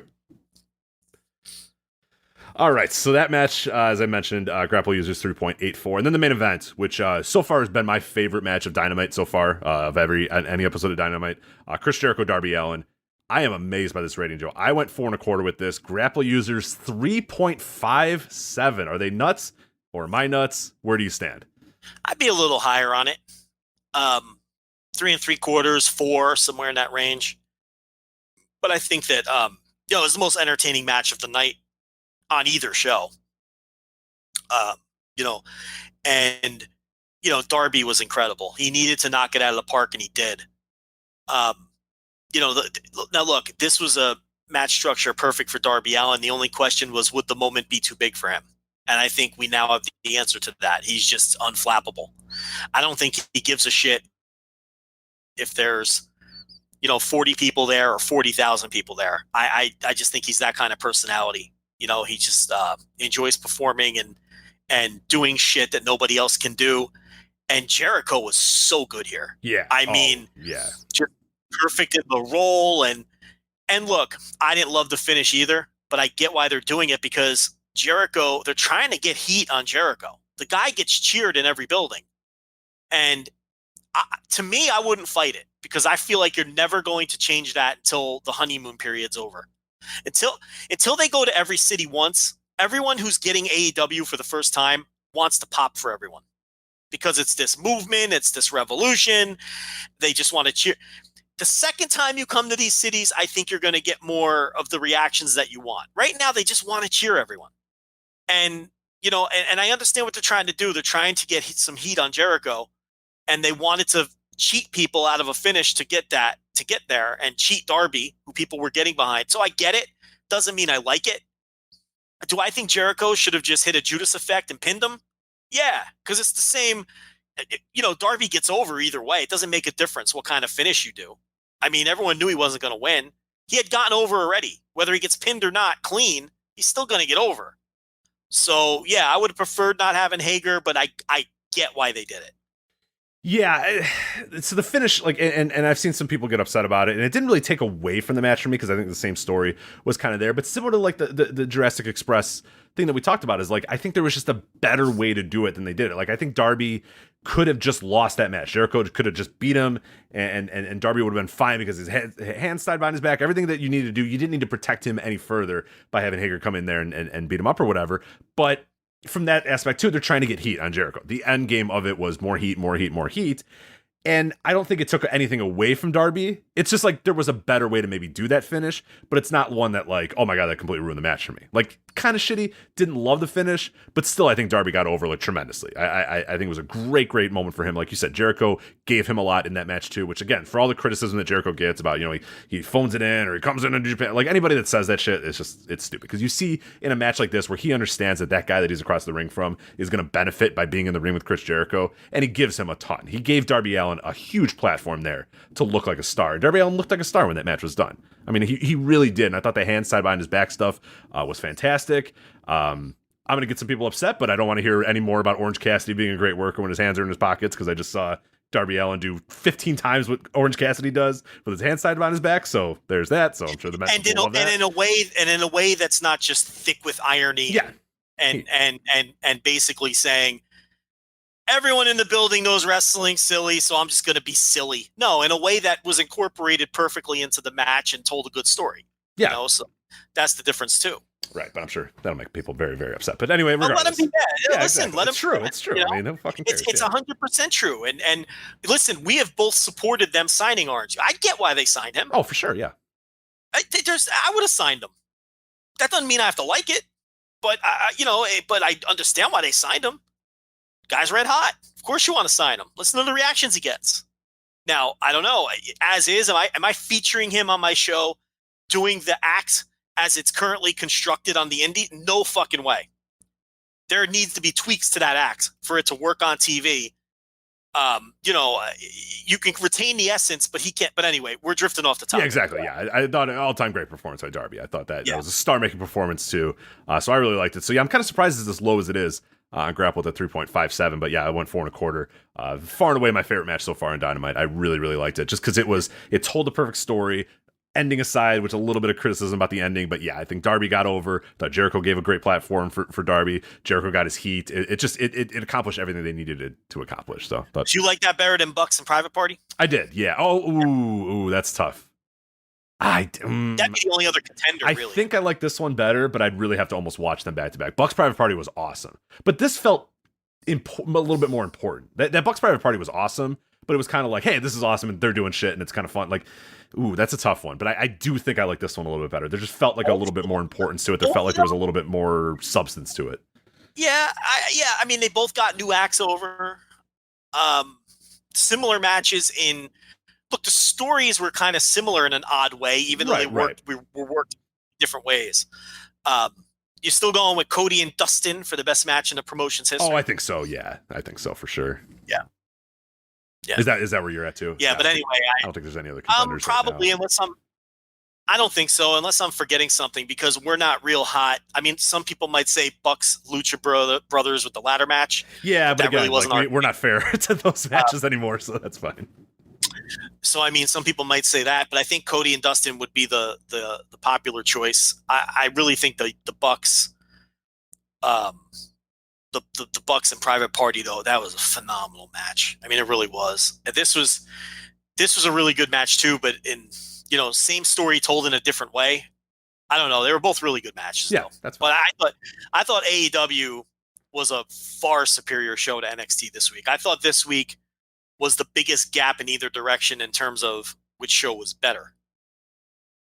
I don't know where you stand on that. Yeah, no. I thought, yeah, like I said, the other 2 weeks, I would have made a real argument for NXT, and I did. I think make a pretty consistent argument that I thought NXT was better in ring from like a pure wrestling show. Like I think I of course enjoyed the AEW shows a little bit better because we've talked about it on the show. Of course, why I did, but this week, yeah, for every reason, the production wise, everything there. But this week, it felt like this was, to me, the biggest gap in terms of enjoyment of the show, because I love this AEW show. Like I said, that main event was one of my favorite matches that they've done, in that company's history so far, and I thought everything was hit well, every story was well, everything was done well, and then like that NXT show, because I'm not a guy that was into Dijakovic and Lee and Dunn and fucking Damian Priest. I was trying to say Punishment Martinez was good, but like didn't hit me on that level, and then the rest was just like not just squash matches, and I just wasn't. Yeah, it just didn't hit me at all. So I thought there was a huge gap between the two shows this week. So yeah. All right, let's get to some other news here as we're kind of in the last hour of the show here. Bushiroad, Stardom, and NXT New Japan. There's a lot going on with this story, and we need to touch on it here. The huge news, though, the ones we can't confirm, is that New Japan's parent company, Bushiroad, has acquired Stardom. So, Joe, what do you make of this news so far before we get to kind of all the nuts and bolts? But the overall arcing thing is New Japan has not bought Stardom, but New Japan's parent company, Bushiroad, has purchased Stardom. So what do you make of this whole situation? We don't talk about Joshi all that much, so we might be ignorant to some stuff here, and there's probably people that know all the nuts and bolts and ins and outs or whatever, but from an overall standpoint, Bushiroad acquiring Stardom, what are your thoughts? It seems to me that if you're a Stardom fan, there's really no downside to this whatsoever. You're going to be owned by a giant corporation that's going to put money and muscle behind the promotion. You should be thrilled. Okay, they're going to run it as a separate entity. And, this is great if you're a Stardom fan. If you're a Joshi fan that enjoys the entire world of Joshi, I could see why this would give you a little bit of pause. Because now you have a scenario where Stardom has just leapfrogged all of the other Joshi promotions and left them in the dust in terms of, in terms of just promotional muscle. And, conceivably they could fleece the scene. That could happen. So your ice ribbons and your everything else, I mean, they can be in trouble Oz here. Academies, yeah, you're not good. Yeah, I mean, so that I could see why you'd be concerned. If you're one of these Western fans and Stardom is incredibly popular in the West, relatively speaking, to just about any other, to any Japanese wrestling promotion with the exception of New Japan. You think that'd be fair to say? They'd be number 2. Oh, sure, yeah. In terms of Western fans. Their streaming service actually has more Western purchases than Japanese purchases. It just appeals to Western fans for whatever reason. That's the stuff me and you can't really get into because we don't follow it close enough, but it just does. And I think that this, widens the gap considerably. They're not by far the number one Joshi promotion in Japan, and they could eat up the scene if that's what Bushiroad chooses to do. But if you're just one of those Western fans who loves Stardom and you don't really care about the rest of Joshi, this is great for you. I mean, look what Bushiroad has done for New Japan. So if they put the same kind of muscle behind Stardom, your favorite promotion is just going to continue to grow and be more high profile and all of those sorts of things. So that's kind of my take on it. I'm still not necessarily going to be into it. It's just not my scene. So I'm being completely objective here. I just think I don't see a downside if you're a Stardom fan. They're in a way better position today than they were yesterday. Yeah, to me, like it's hard to see a lot of the negatives. And when I asked that, I asked it on Twitter because I was thinking a lot of people being real, down on this move, and I'm just kind of like, I don't know, I don't see the downsides. And I got some really good, stuff from people that just kind of said, yeah, it's reasonable people. There was also just your bad faith actors and all those people that are just kind of would be upset about this because they're gatekeepers and all that other bullshit. But for the most part, the people that I do respect and people that brought it up was just like, yeah, I'm a fan of the other stuff, and it's like, man, this one company now is just a dynamo, and the rest of the scene like just can't compete.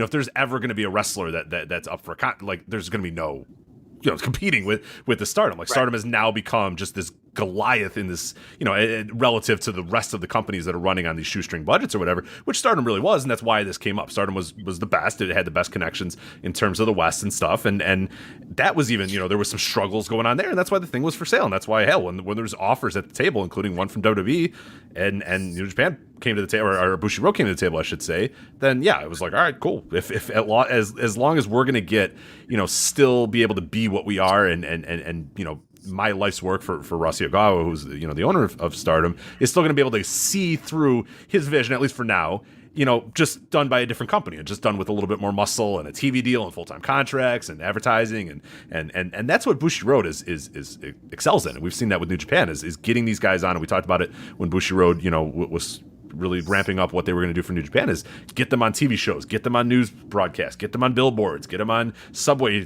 advertisements, get them on video games, do that sort of stuff, was all what it was going to be, is that muscle that Bushiroad can kind of play, and now they're going to throw that in to Stardom, which is really cool. So for somebody who isn't into the scene that much, like, it sounds really cool. It sounds awesome. Like, I don't know if I'm going to be able to fit it in my wrestling world because there's already so much, but it's cool. And, the downside is that, yeah, there's this Goliath now in the industry, and what are they going to do with it? And I saw some people say, oh, I'm kind of worried about what Bushiroad's going to do to Stardom, but I think most smart people think that it's going to be kind of business as usual, just have a little bit more advertising muscle behind it. So we'll see. I mean, I saw people be like, oh, it could be like Noah when New Japan owned Noah, and I was like, nah, I don't really think so. Well, I mean, totally different situation. The situations aren't the same. I mean, they bought a minority interest in Noah, and a part of the deal was they were given creative control. And and this is the opposite. What I mean?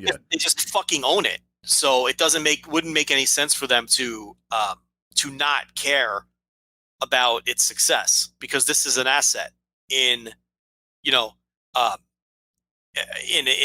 major corporation's on a major corporation's ledger, whereas the other thing was the New Japan branch of that corporation having a minority stake in a wrestling company, and just they're not the same situations at all.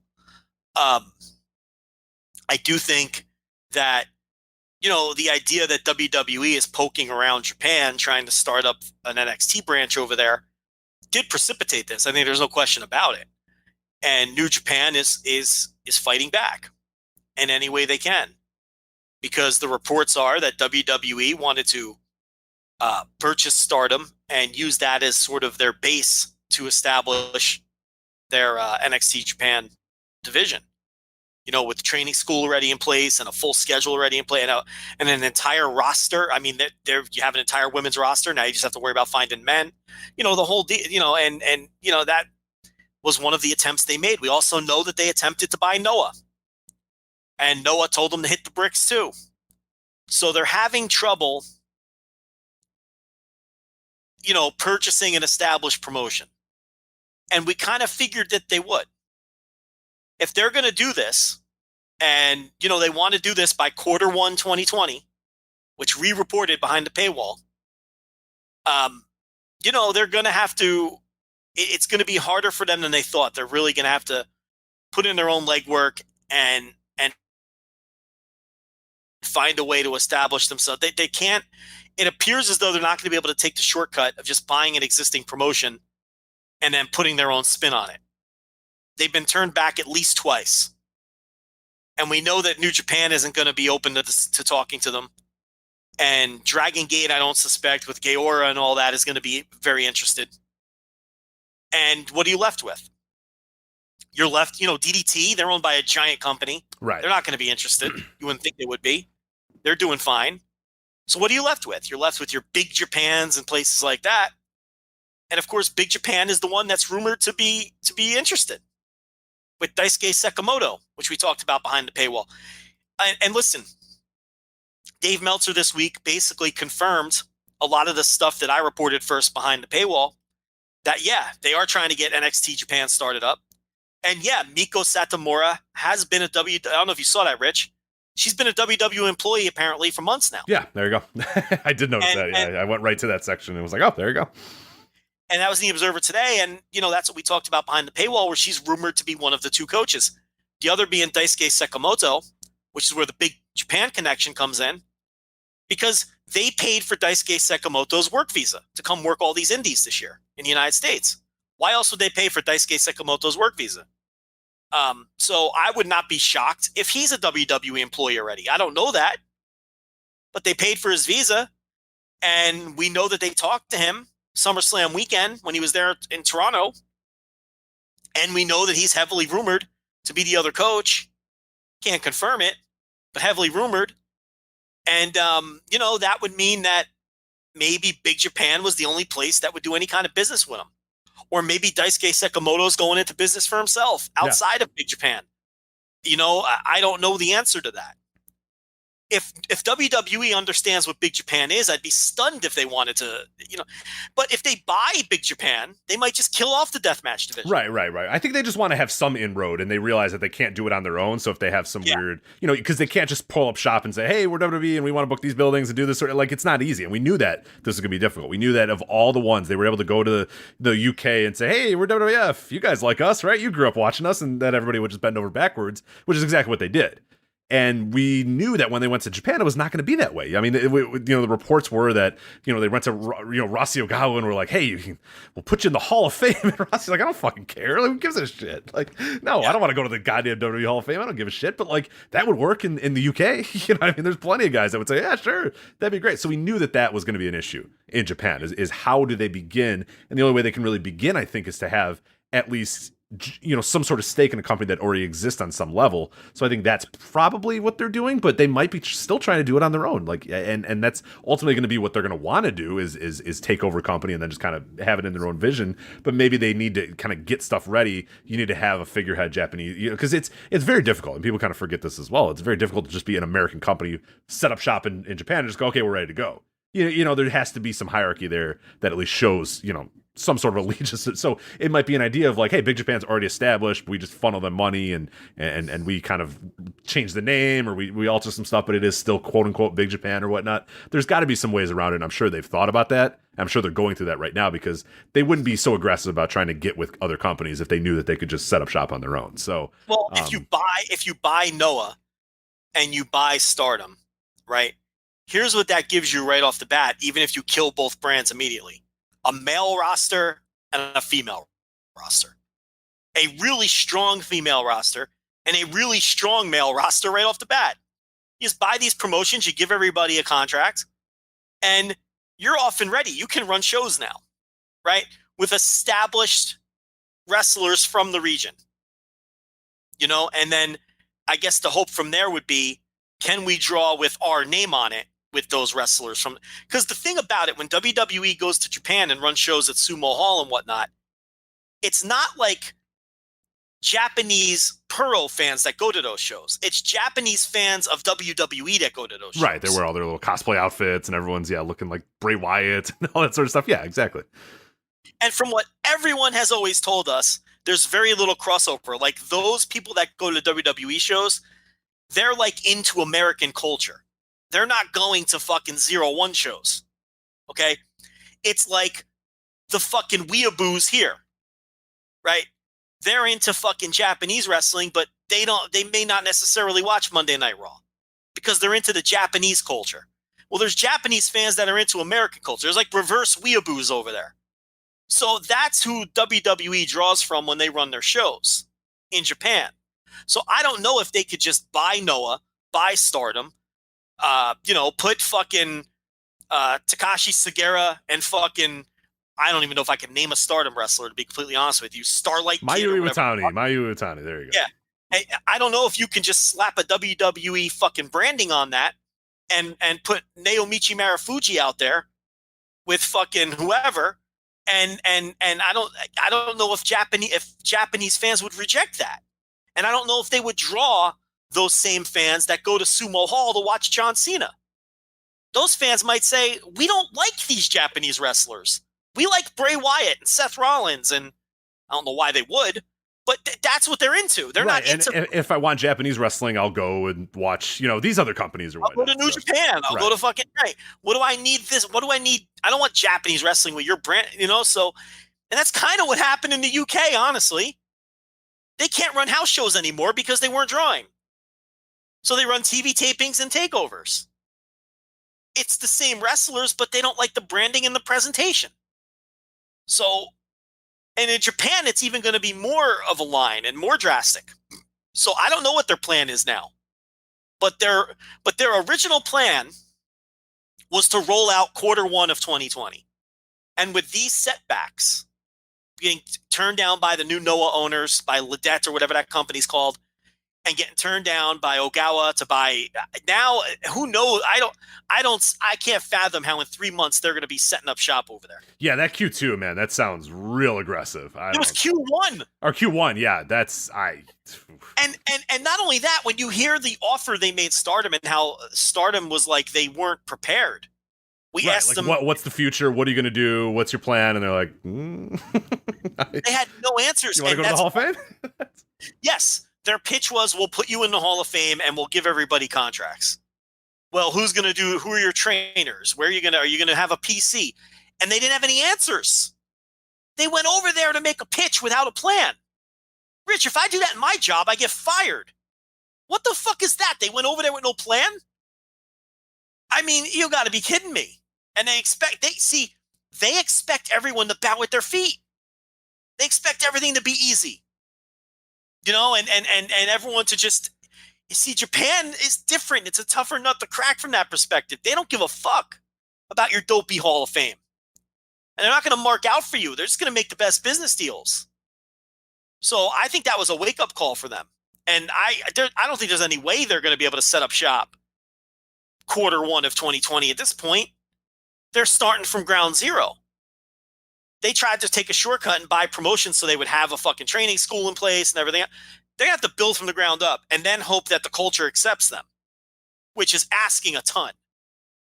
So, and I mean, I'm not going to lie. I want them to fail. I don't want that to work out. Are you kidding me? Look what it did to Europe. And it destroyed a bunch of promotions that I used to enjoy paying attention to in Europe. Why would I want that to happen in Japan? That's exactly, if they're successful, that's what's going to happen. They're just going to cannibalize everyone but New Japan. I don't want that to happen. I like watching Noah shows. I like watching All Japan. I don't want to see them pluck everybody and present everybody in their vision, because I think their vision sucks. So I'm glad they got turned away. And I hope it never gets off the ground. As a wrestling fan, I mean, where do you stand with that? I don't want that to happen. Oh yeah, of course. I mean, seeing what they did in the UK is just a shining light. We could have told you that was, we told you that was what's going to happen with that. But the rate at which they decimated that scene, I think even was beyond what we really assumed. I mean, it was just a sweep through that, and people allowed it to happen, and promotions allowed it to happen, and wrestlers allowed it to happen, and I think everyone's kind of woken up and seen, okay, well, yeah, we said it to them too, the goody, oh yeah, everybody, we're all related. Like, look through history, they've done this before, they did it with the territories too. Yeah, we'll feature you on All American Wrestling, of course. Yeah, come on, yeah. Put Junkyard Dog on the show. Yeah, it'll be great. Yeah, it'll be good. And then, okay, we're gonna sign Junkyard Dog and fuck you, you're gone, or whatever. We knew that was what was going to happen with the UK scene, and it did. It's exactly what happened. And we said even even at the time, years ago, when this rollout was starting to happen, and there was the ideas and the rumors that we're going to put PCs everywhere and NXTs and all over the place, we said Japan is always going to be the toughest one for them to do because the fan base is different, the promotions are different, the business is different, and ultimately a lot of them are just not marks for WWE in the same way that a lot of other places are. The UK, largely, those people grew up watching WWE. A lot of these people didn't. A lot of these companies didn't, and there's not that same reverence. And in many cases, there's some negativity towards it. There's a little bit of a side eye towards it. So, no, I don't think. I mean, they might get it off the ground, they might do something, but I don't think they're going to be as successful as they were other places. I don't think it's as easy to kind of strong arm or trick people into doing it. I mean, there's the loyalty factor too with people in Japan where, the dojo you came up with, the company you came up with, whatever, you're loyal to that company until just the absolute breaking point, and then maybe you move on or whatever. But the idea, they're just not gonna be able to poach talent like they did across the world, like they've done in the US or they've done in the UK. And I don't know. It's just ultimately, I don't know that they'll ever truly get that business up and running the way that they probably envision that they would be able to. Well, I do think there's probably other star wrestlers in Japan who have the WWE dream, because we've seen Akira Tozawa, Nakamura, and Io Shirai, and people like that who did have come to WWE. So I'm sure if they did set up shop, they can get a couple of brand names. Look, Daisuke Sekimoto is a good example. Yeah. If they're Sonata would be there tomorrow. Yeah, I could see Sonata definitely. Well, if he hasn't re-signed with, if he hasn't finally signed with New Japan. Which, right. Did I talk to you about that yet? Maybe not. No, I guess not. I guess we'll talk about it now. No, you know what? No, I don't like the way people treated me about some of the other things, so I'm not giving anybody that. I'm going to be a dick about it. I'm holding on to that one. I just get bitter, Rich, because you share things with people, and then I don't want to get into it, but it's maybe I'll paywall that actually. And I'll tell you later. Okay. But something's cooking with Sonata. Okay. I got people in Japan, Rich. I got my Japan sources now with their ear to the ground. But yeah, no. But look, Daisuke Sekimoto, that's kind of a left field one if there is some juice to that. And I'm sure there's other wrestlers in Japan who have a WWE dream. Here's the thing, though. Do they have a WWE dream? Maybe. But do they have a small scale WWE Japan running Shinjuku face drawing 300 fans dream?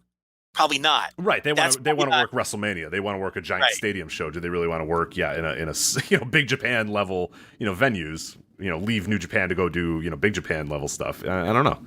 Right. I mean, I don't know that Akira Tozawa would have made the decision. Look, Akira Tozawa just loves America and has friends here and all of that.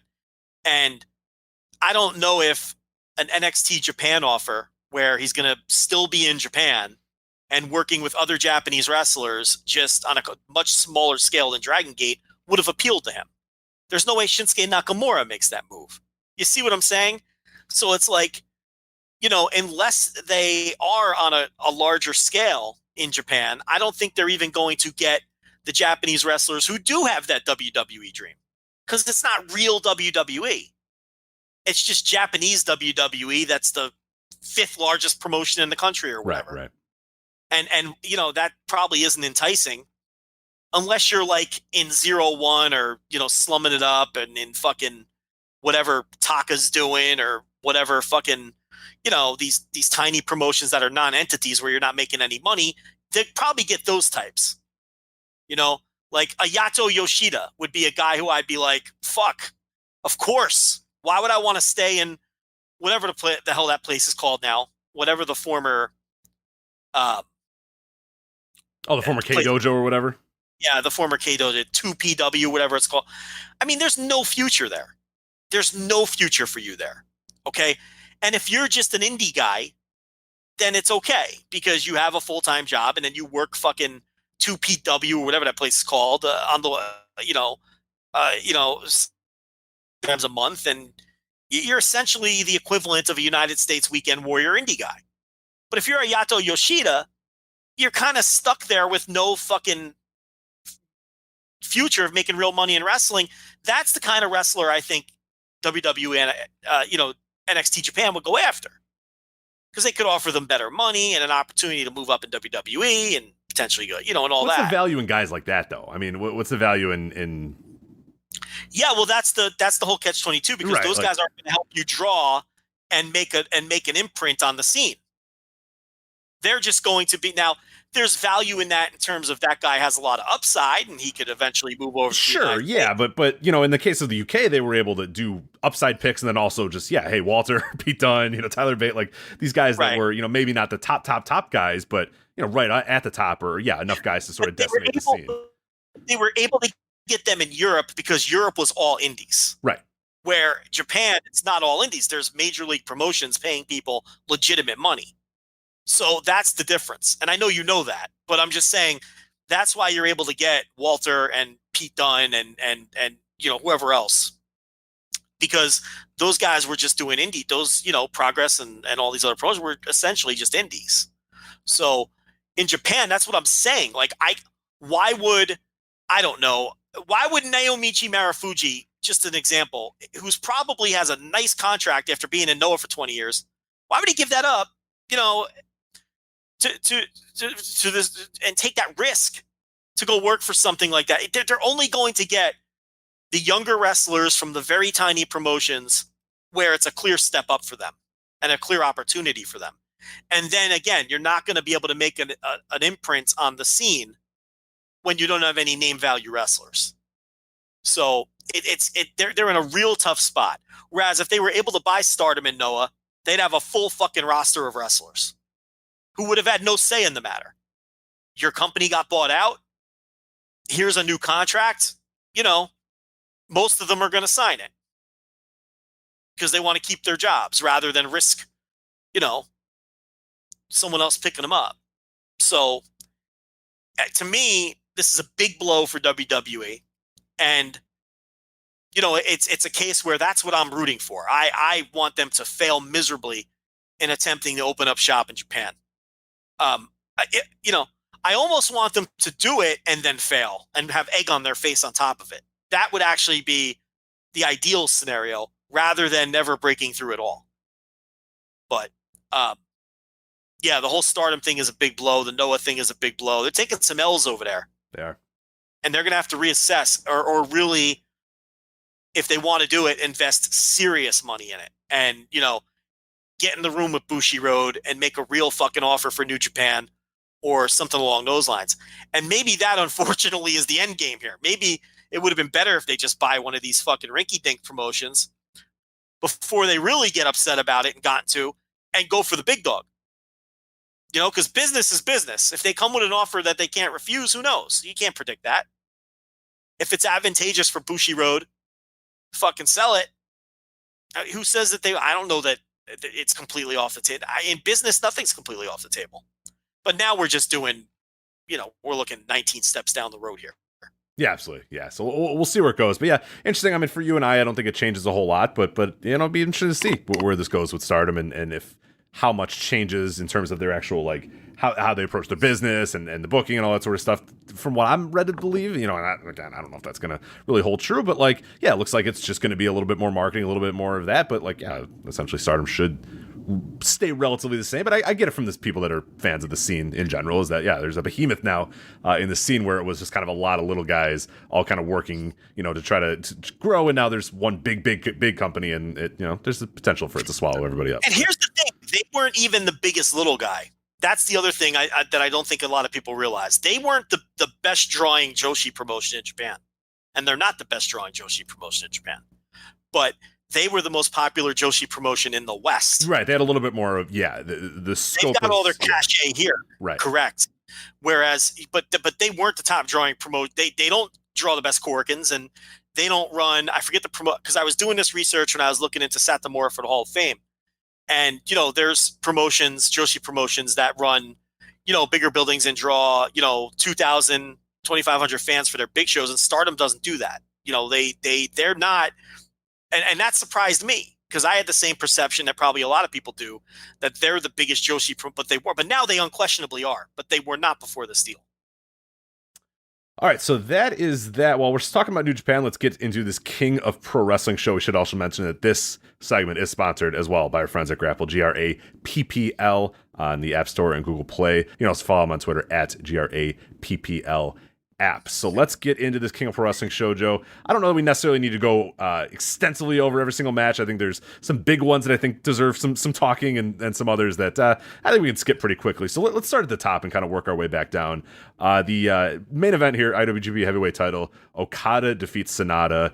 I almost no doubt that was going to be the result, and we talked about how that would kind of hurt the match a little bit, maybe, is if you kind of knew what was going to happen and there was really no debate as to who was going to get the victory. Did that hold true? Did it kind of disappoint you in a little bit because you knew who was going to win, or what did you think of this one? Oh, without question. And I thought of their 4 matches, this was the worst. There was some sloppiness to this one, some minor sloppiness in this match as well. When it comes to Okada and Sonata, they have very hit or miss chemistry. I thought the G1 match was tremendous and the best of the series, and it actually had me hyped up for this match. But by the time the match came around, I wasn't really hyped up anymore. Right? It's almost like I wanted them. If the match would have been a week later, I would have been way more into it coming off of the last one, because I thought the last one was awesome. This one I thought was the worst of their series. Still a very good match, but not a great match. Can't call it a great match. And yes, the fact that the finish was in 0% doubt absolutely hurt it. Especially since, they're working that, long submission at the end, the skull end. You got to be able to buy into a move like that. And you just couldn't. Whereas in a G1 scenario, you can buy into it because you don't know, the result is in doubt. So, this match was really an encapsulation of the whole show, in that it was like the best possible boring match. Does that make sense? Yeah, no, it did. Yeah, it was. I enjoyed this match, but I couldn't wait for it to end either. It was one of those weird things where it's just like meandering, and I'm like, all right, guys, I know what's going to happen. Let's go. Let's just get on with it. We don't need to go 36 minutes with this thing. Let's just, get it over with a little bit. But yeah, it was like good, well worked, solid action, but I really just wanted it to end at a certain point. So yeah, and this was a show and even as a show as a whole, it's a show I would never revisit. But there was nothing wrong with it. It was pretty good. Like, all of the top matches were pretty good. I thought one match was great, off the charts great, and the rest of it was pretty good.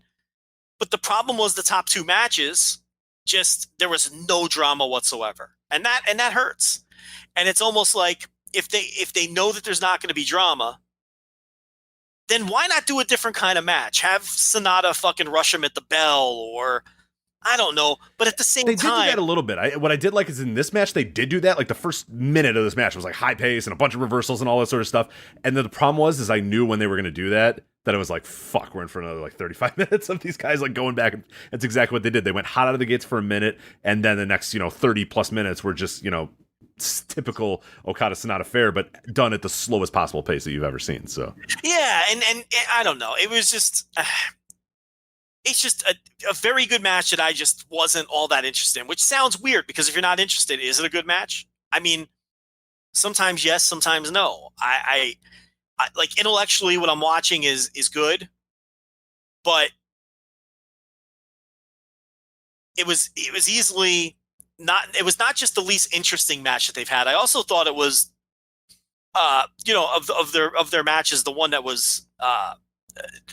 It did not have the cleanest work of the 4. I thought it was what am I trying to say? The worst worked of the 4? Yeah, I don't know if that's the the right way of the to 4. Yeah, the one that felt the least kind of cohesive. I would say it just. Yeah, I don't know. There was yes, and I thought the G1 match was the best of them. As far as grapple users, 3.91 for this one as well. So that's I consider that pretty underwhelming for a King of Pro Wrestling main event there, under 4 stars. Listen. Your King of Pro Wrestling main event with Kazuchika Okada needs to be better than that. That, though, is the same neighborhood I'd have the match.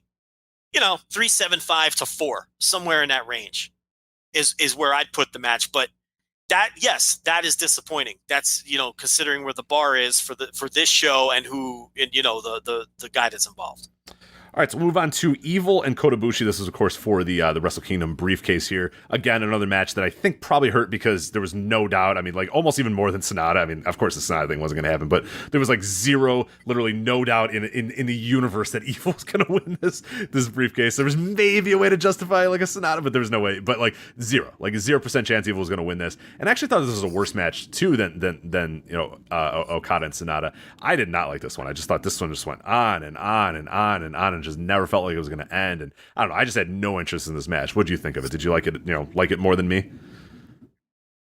I have the same thoughts as the main event. I feel like if it was a G1 match, I would have liked it more, even if it was the exact same match. But I had, again, you Evil has zero chance of winning. So it really does suck a lot of the out of it. So I almost view them as identical, the top two on the show. Yeah, and my ratings were the same too for both of them. I went 3.5 stars with both of them. Grapple users like this match a little bit more, 3.96 for this one. So slightly above Evil and Okada and Sonata, but not a ton over that. Let's get into some of the other stuff here. Some I think pretty fun matches that were on the card as well. Yeah, go ahead. Can I say something we forgot about the main event? The post-match mattered more than the match. Sonata on his hands and knees, weeping, because he knows this was his last shot for the foreseeable future, and he blew it. Mm-hmm. And that great shot of Okada watching him weep. And giving him the thumbs up. Yeah. Hey. And it's like Okada knows because he's been there. Yeah, been there, buddy. Keep your head up. Right? One day, it'll come. And they got that great camera shot of it all. And with what I'm hearing about Sonata, don't forget that moment, is all I'm saying. That, to me, was bigger than the match itself, was the post-match. That main event was? It was 37 minutes to get to that moment. To get to Sonata crying and Okada giving him a thumbs up, yeah. Yes, that's what it was. And that's almost why the match almost needs to be that long, because you need Sonata to, it's like, if you do the sprint like we suggested before, that moment doesn't sink in the same. He lost a grueling 40-minute match. He doesn't know whether he's ever going to get a shot again. He finally got him in the G1. He thought he was going to get him here, and he didn't. And then you got that great moment where he's just emotionally exhausted, right? Right. He had to do everything that he could. And he had to work a perfect match and wrestle a perfect match and have him ready for his finisher. And he did. He had everything ready to go. And it was just like, fuck, even that wasn't good enough. Like, God damn it. It's like... Yes. And I think that's why the main event resonates with me a little more than the Evil Ibushi match, which was just a match that one guy was going to win and whatever.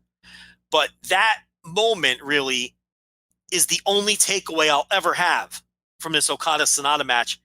And it was a moment that wrapped up their year-long story. Right?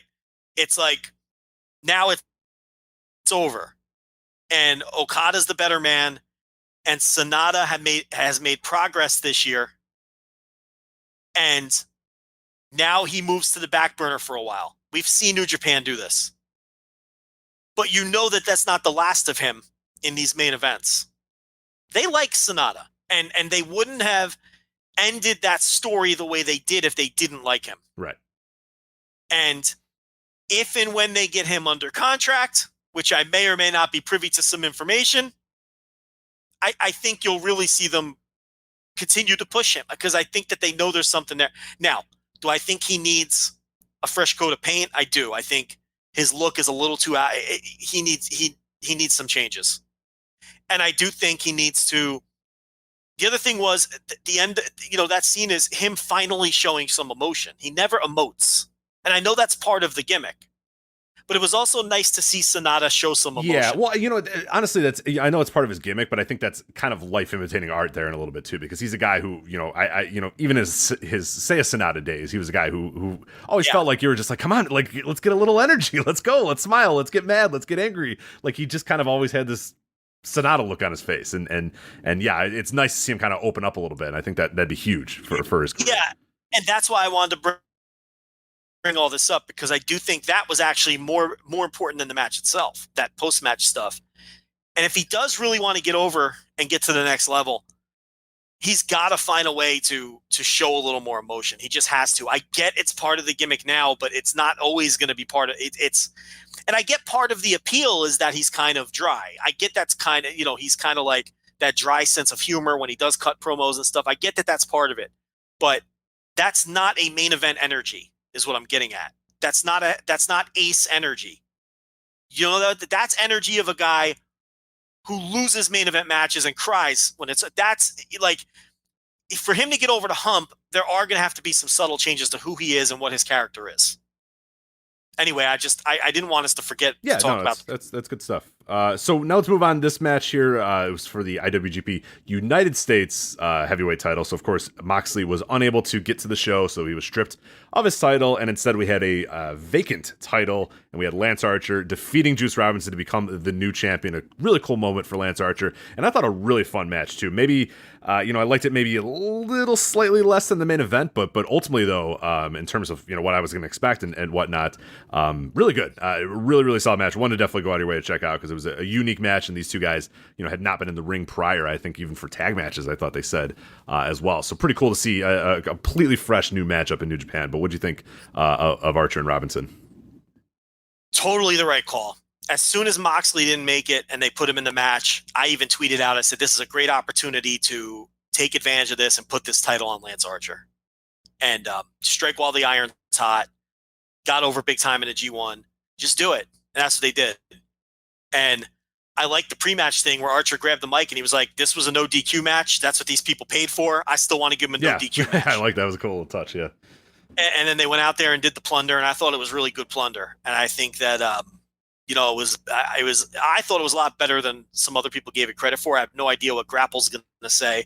I'm sure you're going to let us know. But I thought this was just as good as anything on the show, barring one match. I thought, this was just as good as the other two matches we just talked about in a completely different way, because it was more exciting because you didn't know who was going to win. The outcome was in doubt, for one. And this show had a lot of matches that were different. You had the Crazy Junior match. You had this Plunder match. You had Suzuki Liger that we're going to talk about. Then you had your typical long main event world title match. There was a lot of different kinds of matches on this show. And there was a lot of variety. And, people talk about New Japan house style. They definitely have a house style in their main events. There's no question.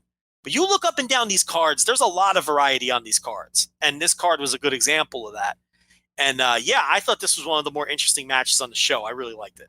So Grapple used just 3.42 for this one, which, again, when you compare it with those main events, not bad. I'd say pretty good. But I would probably have them a little bit closer than those ones. But we'll move on here to some of the other matches here. Chaos. It was Hiroki Goto, Tomohiro Ishii, and Yoshihashi defeating Jay White, Kenta, and Yujiro here in a tag match. Anything really stand out to you about this match? Or I don't know. It's a nothing match. I have nothing to say.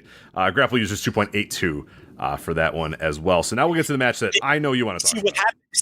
What happened was they ended up moving that match around when the card changed, and originally the show was going to end with the 5 singles matches, but for whatever reason they wedged that in between them, and I really think that derailed the momentum of the show. I don't know why they did that, but it was a nothing match. It was kind of weird, yeah. The structure of the show, which in case you didn't know, Zack Sabre Jr. also wasn't able to make it. Moxley wasn't able to make it, so stuff got moved around and changed, and matches got changed. So yeah, they kind of moved some little stuff around and put some tag matches at different places or whatnot. But yeah, this match really felt out of place, like amongst a lot of the other stuff that went on in the show. So yeah, I really have honestly, I don't even remember much from it. If I'm gonna be totally honest. To me, the Jay White Goto feud to me has no juice.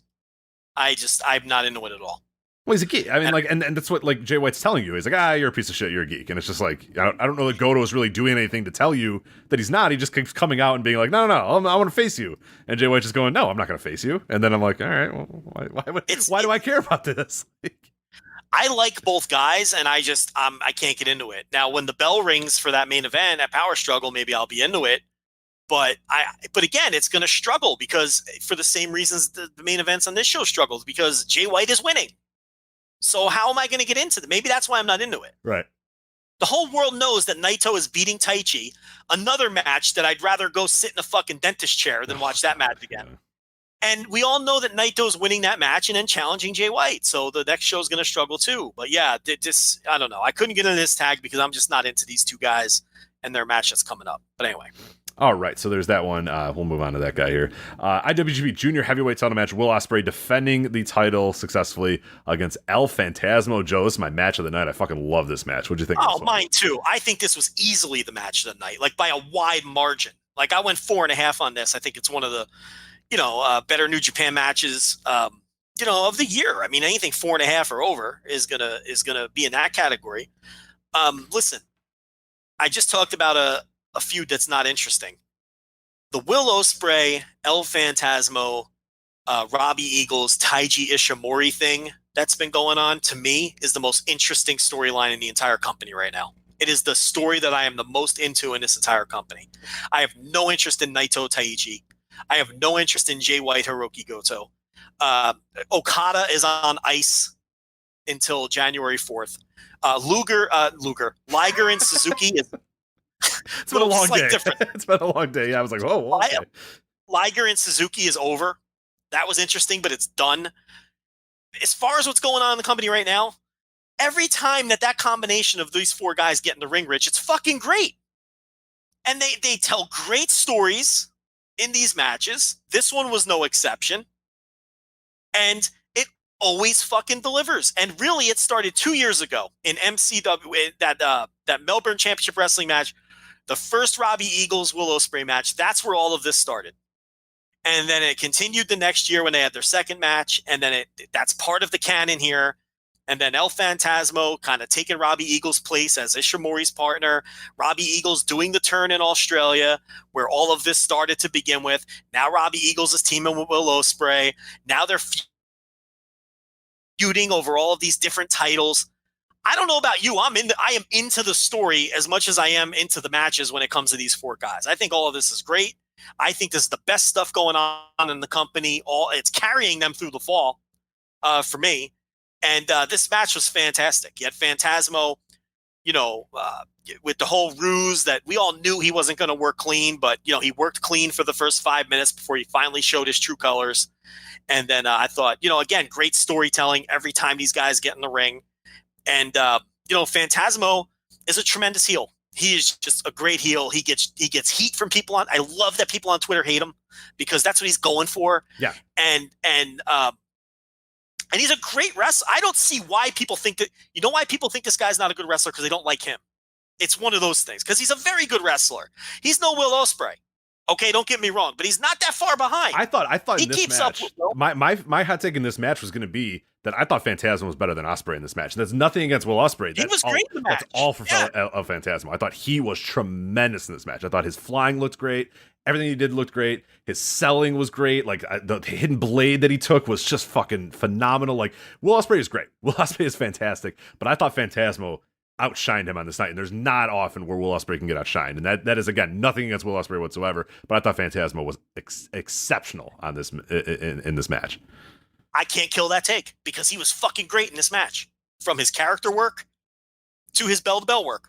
I mean, everything was on point here. He's been such a great addition to this company because he not only brings tremendous character work to the junior division and something different and something for people to boo and really hate, but he can keep up with anybody in the ring. He's tremendous in the ring, too. And he works to the gimmick. And how about him stealing all of the former Bullet Club leaders' finishing moves, right? And adding that into his repertoire. Yeah.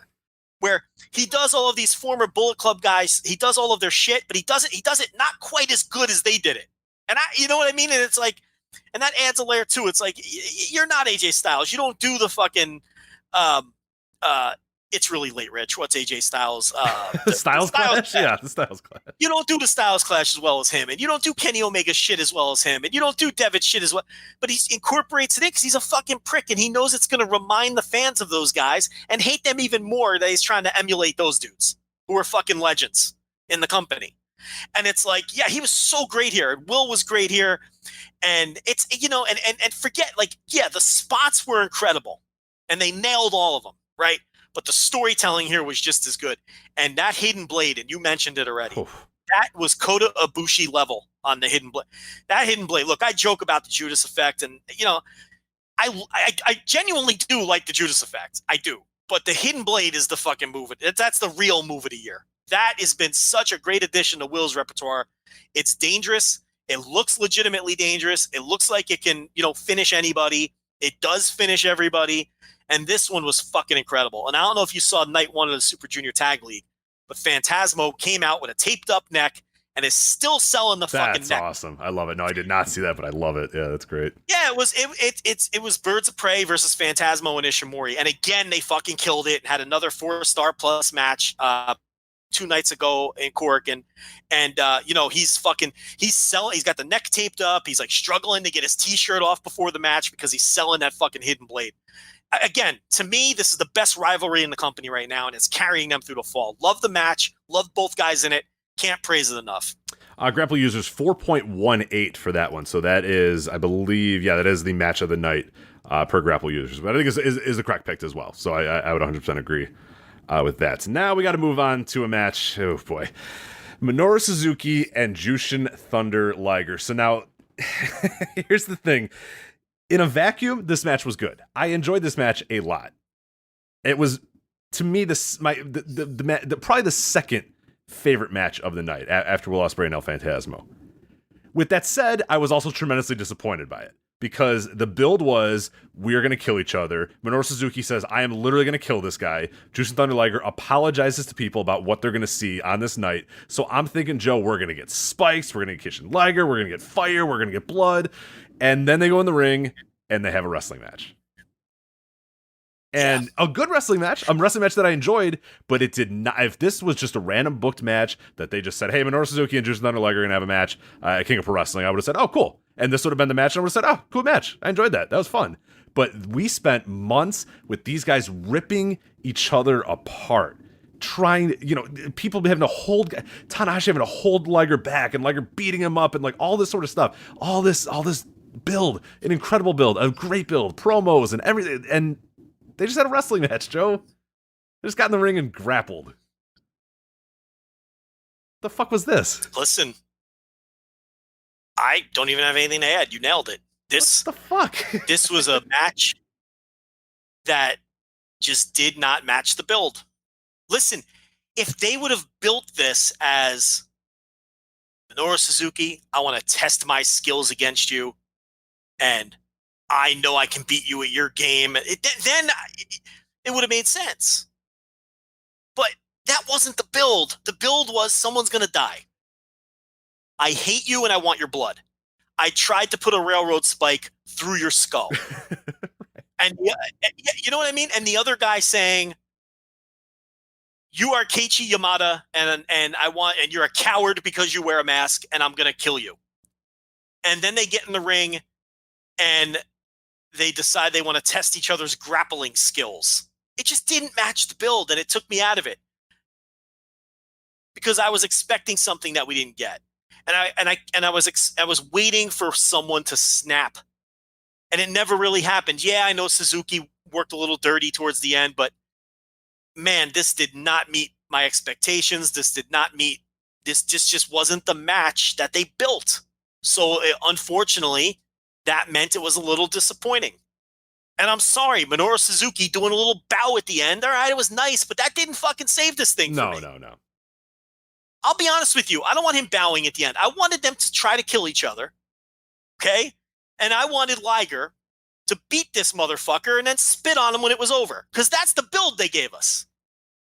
Don't give us that build if this is what you're going to give us. Yeah, that's my problem. Respect angle. I did not want a respect angle at the end of this. This This guy spent 8 months calling you a jobber, calling you a nothing, bad-mouthing you, ripping the mask, doing all that sort of stuff, and eventually Liger had to just dig deep down and bring out Kishin Liger and try, literally, as you said, try to stab the guy with a railroad spike like a few weeks ago, and now I respect you. Hey, yeah. Nice Let's job. Test our skills, friend. Right, like, yeah. And you could have just done that. You could have just said 8 months ago, Liger wants to prove it, and Minoru says, yeah, one day, and then they have, like I said, there was many different scenarios where this match, in a vacuum, would have been fine. This match with any other build, but the build was told that these guys were going to kill each other, literally kill each other. They were going to apologize for what we were going to see, and then what we saw was decent worked grappling. So, yeah, I mean, we got a Pancrase tribute match instead of what they built. And if that's what they had built, I would have liked it a lot more. For sure. Absolutely. I didn't hate it or anything. No, the match was good. I liked the match a lot, but it was like, no. It's just like when it was over, I was like, no. I spent 8 months waiting for this match, and this is how it ends? Like, no. Man, did they leave me empty at the end. I almost would have preferred if Suzuki killed him with the chair instead of bowing to him. Yeah, kill him with the chair, put him down, spit, like you said, spit on him and just say, yeah, I told you you're a jobber. I told you you're just nothing. Right, So. and then maybe have another one and then have – but this, I don't know what the fuck this – I don't know. Yeah, but I think we made our point. I don't know. Yeah, we don't have to go on too much longer for that one. But Grapple users, 3.91 for this one, which I think is, again, it's a weird match. Like in a vacuum, it is probably that good. It just doesn't I don't match think with the that build. – listen, I don't think that rating is off. No. I mean, that's about where I had it. I think I had 3.75 for this. You know, it's and actually I think a lot of people had it way higher than that. I mean, there were people who were way into this. And again, a different kind of build, maybe I would have been way into it too. But, you know, the build is what hurt it for me. All right, and then a few other matches here we can run through pretty quickly as we're running out of time here. Shingo and Naito defeat Dookie and Taichi by DQ. God, this was so uninteresting. I was hoping you had something to say. So. I don't know. I have no listen, and here's the thing. I bet you Naito and Taichi have a good match because they always have good matches. Probably. Yeah, I don't care. I don't want to watch it though. Fucking interest. I'd rather go get a root canal. I can't. No interest whatsoever. If Naito needed a singles win to set off his challenge of White later in the night, why not someone fresh? There's a million guys on the roster, right? And I do wonder if our Zack Sabre Jr. thing would have played into this had, you know, he not made, it not made the flight, and maybe they had to juggle some things together and make it. I do wonder if Taichi was actually supposed to be the guy, or you know what? Everybody told me when I was saying that I'm wrong. It's going to be Taichi, and I guess they're right. Yeah. But I guess we'll never know either. That's the thing. I'd rather see Zack Sabre Jr. It's not what's going to happen. I'd rather see Rich. I would have preferred Mad Mikey Nichols coming down the fucking entrance. Just something new. Right. I mean, fuck, there's so many people on the roster. Why? So many repeat matches. It's bad enough. Look, they do it at the top of the card, and I get it. And even though I don't like it a lot of times, I defend it because I understand it, because I don't want to burn through things. But this little mid-card match here to give Naito a singles win, we really got to do Taichi again. I mean, really. We can't come up with someone else. And then there was Tanahashi and Hanma versus Makabe and Yano. Did you have any strong takes on that one either? That's just Tanahashi's 20th anniversary thing. And Inoue was down there. Wataru Inoue was hanging out. Yes. So, you know, you don't really care that it's not a work rate classic. You just want to get your moments. And you did. It was fine. And then Suzuki Gun, Desperado, and Kanemaru defeats Roppongi 3K, Sho and Yo. So. Okay, this is interesting because this was supposed to be like a multi-man, but because of the travel issues, it got changed to a straight tag. But the interesting thing is they were scheduled to face each other the first night in Cork and in the tournament. So this ended up being like a prelude to the tournament, right?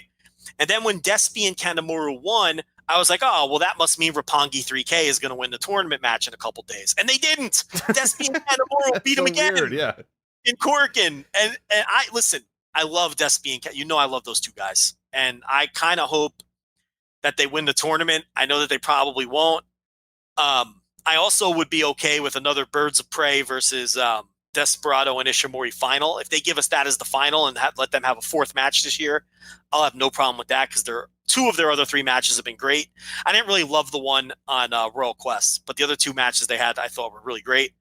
But yeah, I was so surprised. They beat Roppongi 3K 2 nights in a row. Isn't that weird? Wouldn't you think that they would? Yeah, it'd be kind of a 50-50 there, especially because it's like, honestly, it's like, I wouldn't be surprised if it was another team, but I feel like Roppongi 3K, I mean, of all teams, to like have them lose two straight to Desperado and Kanemaru, it doesn't seem like those would be the guys to do it. So yeah, it's pretty surprising. That's what I mean, but it seems like they're really giving, because normally when a guy comes back from injury, they lose too. That's the other weird thing. Like, I don't know. It just didn't make a ton of sense. The only reason them winning made sense to me was, oh, okay, they're going to lose in Corkin. And then they fucking won. But that Corkin show, by the way, Rich, the 4 tournament matches, I know you're a busy man. Well worth going out of your way to see. Yeah, I have it on the plan for tomorrow, so hopefully I'll get some chance to watch it because I do enjoy this tournament. So I'm hoping that I can check in at least for at least the Corkin shows, the big shows of the tournament. So I will definitely. The main event was great that I told you about already. The Despi Kanemaru versus Roppongi 3K rematch was great. And the other two matches, everything on the first night was like 3.5 or above, with the main event being over 4. So, and then you get a feel for it. You don't got to watch it every night. I mean, that's not necessary. But that first night's really good. All right, and that is going to be it for us, unfortunately, on this week of this edition of the Voice Wrestling Flagship. We're recording this much later than usual. Oh, my God. You can tell that's the case as well. But anyway, voicewrestling.com/Patreon for all of our subscriber side content, voicewrestling.com for all of our columns, reviews, previews, all that other good stuff, as well as the Voices of Wrestling podcast network. You can listen to all the other great podcasts that we have on this network. Also, voicewrestling.com/Discord if you want to join our Discord server. There are good discussions about everything going on in the wrestling world, as well as sports and entertainment and all the other good stuff as well. Anyway, that's Joe Lanza. I'm Rich Craich. We'll see you guys next time on the Voice Wrestling Flagship Podcast. Take care.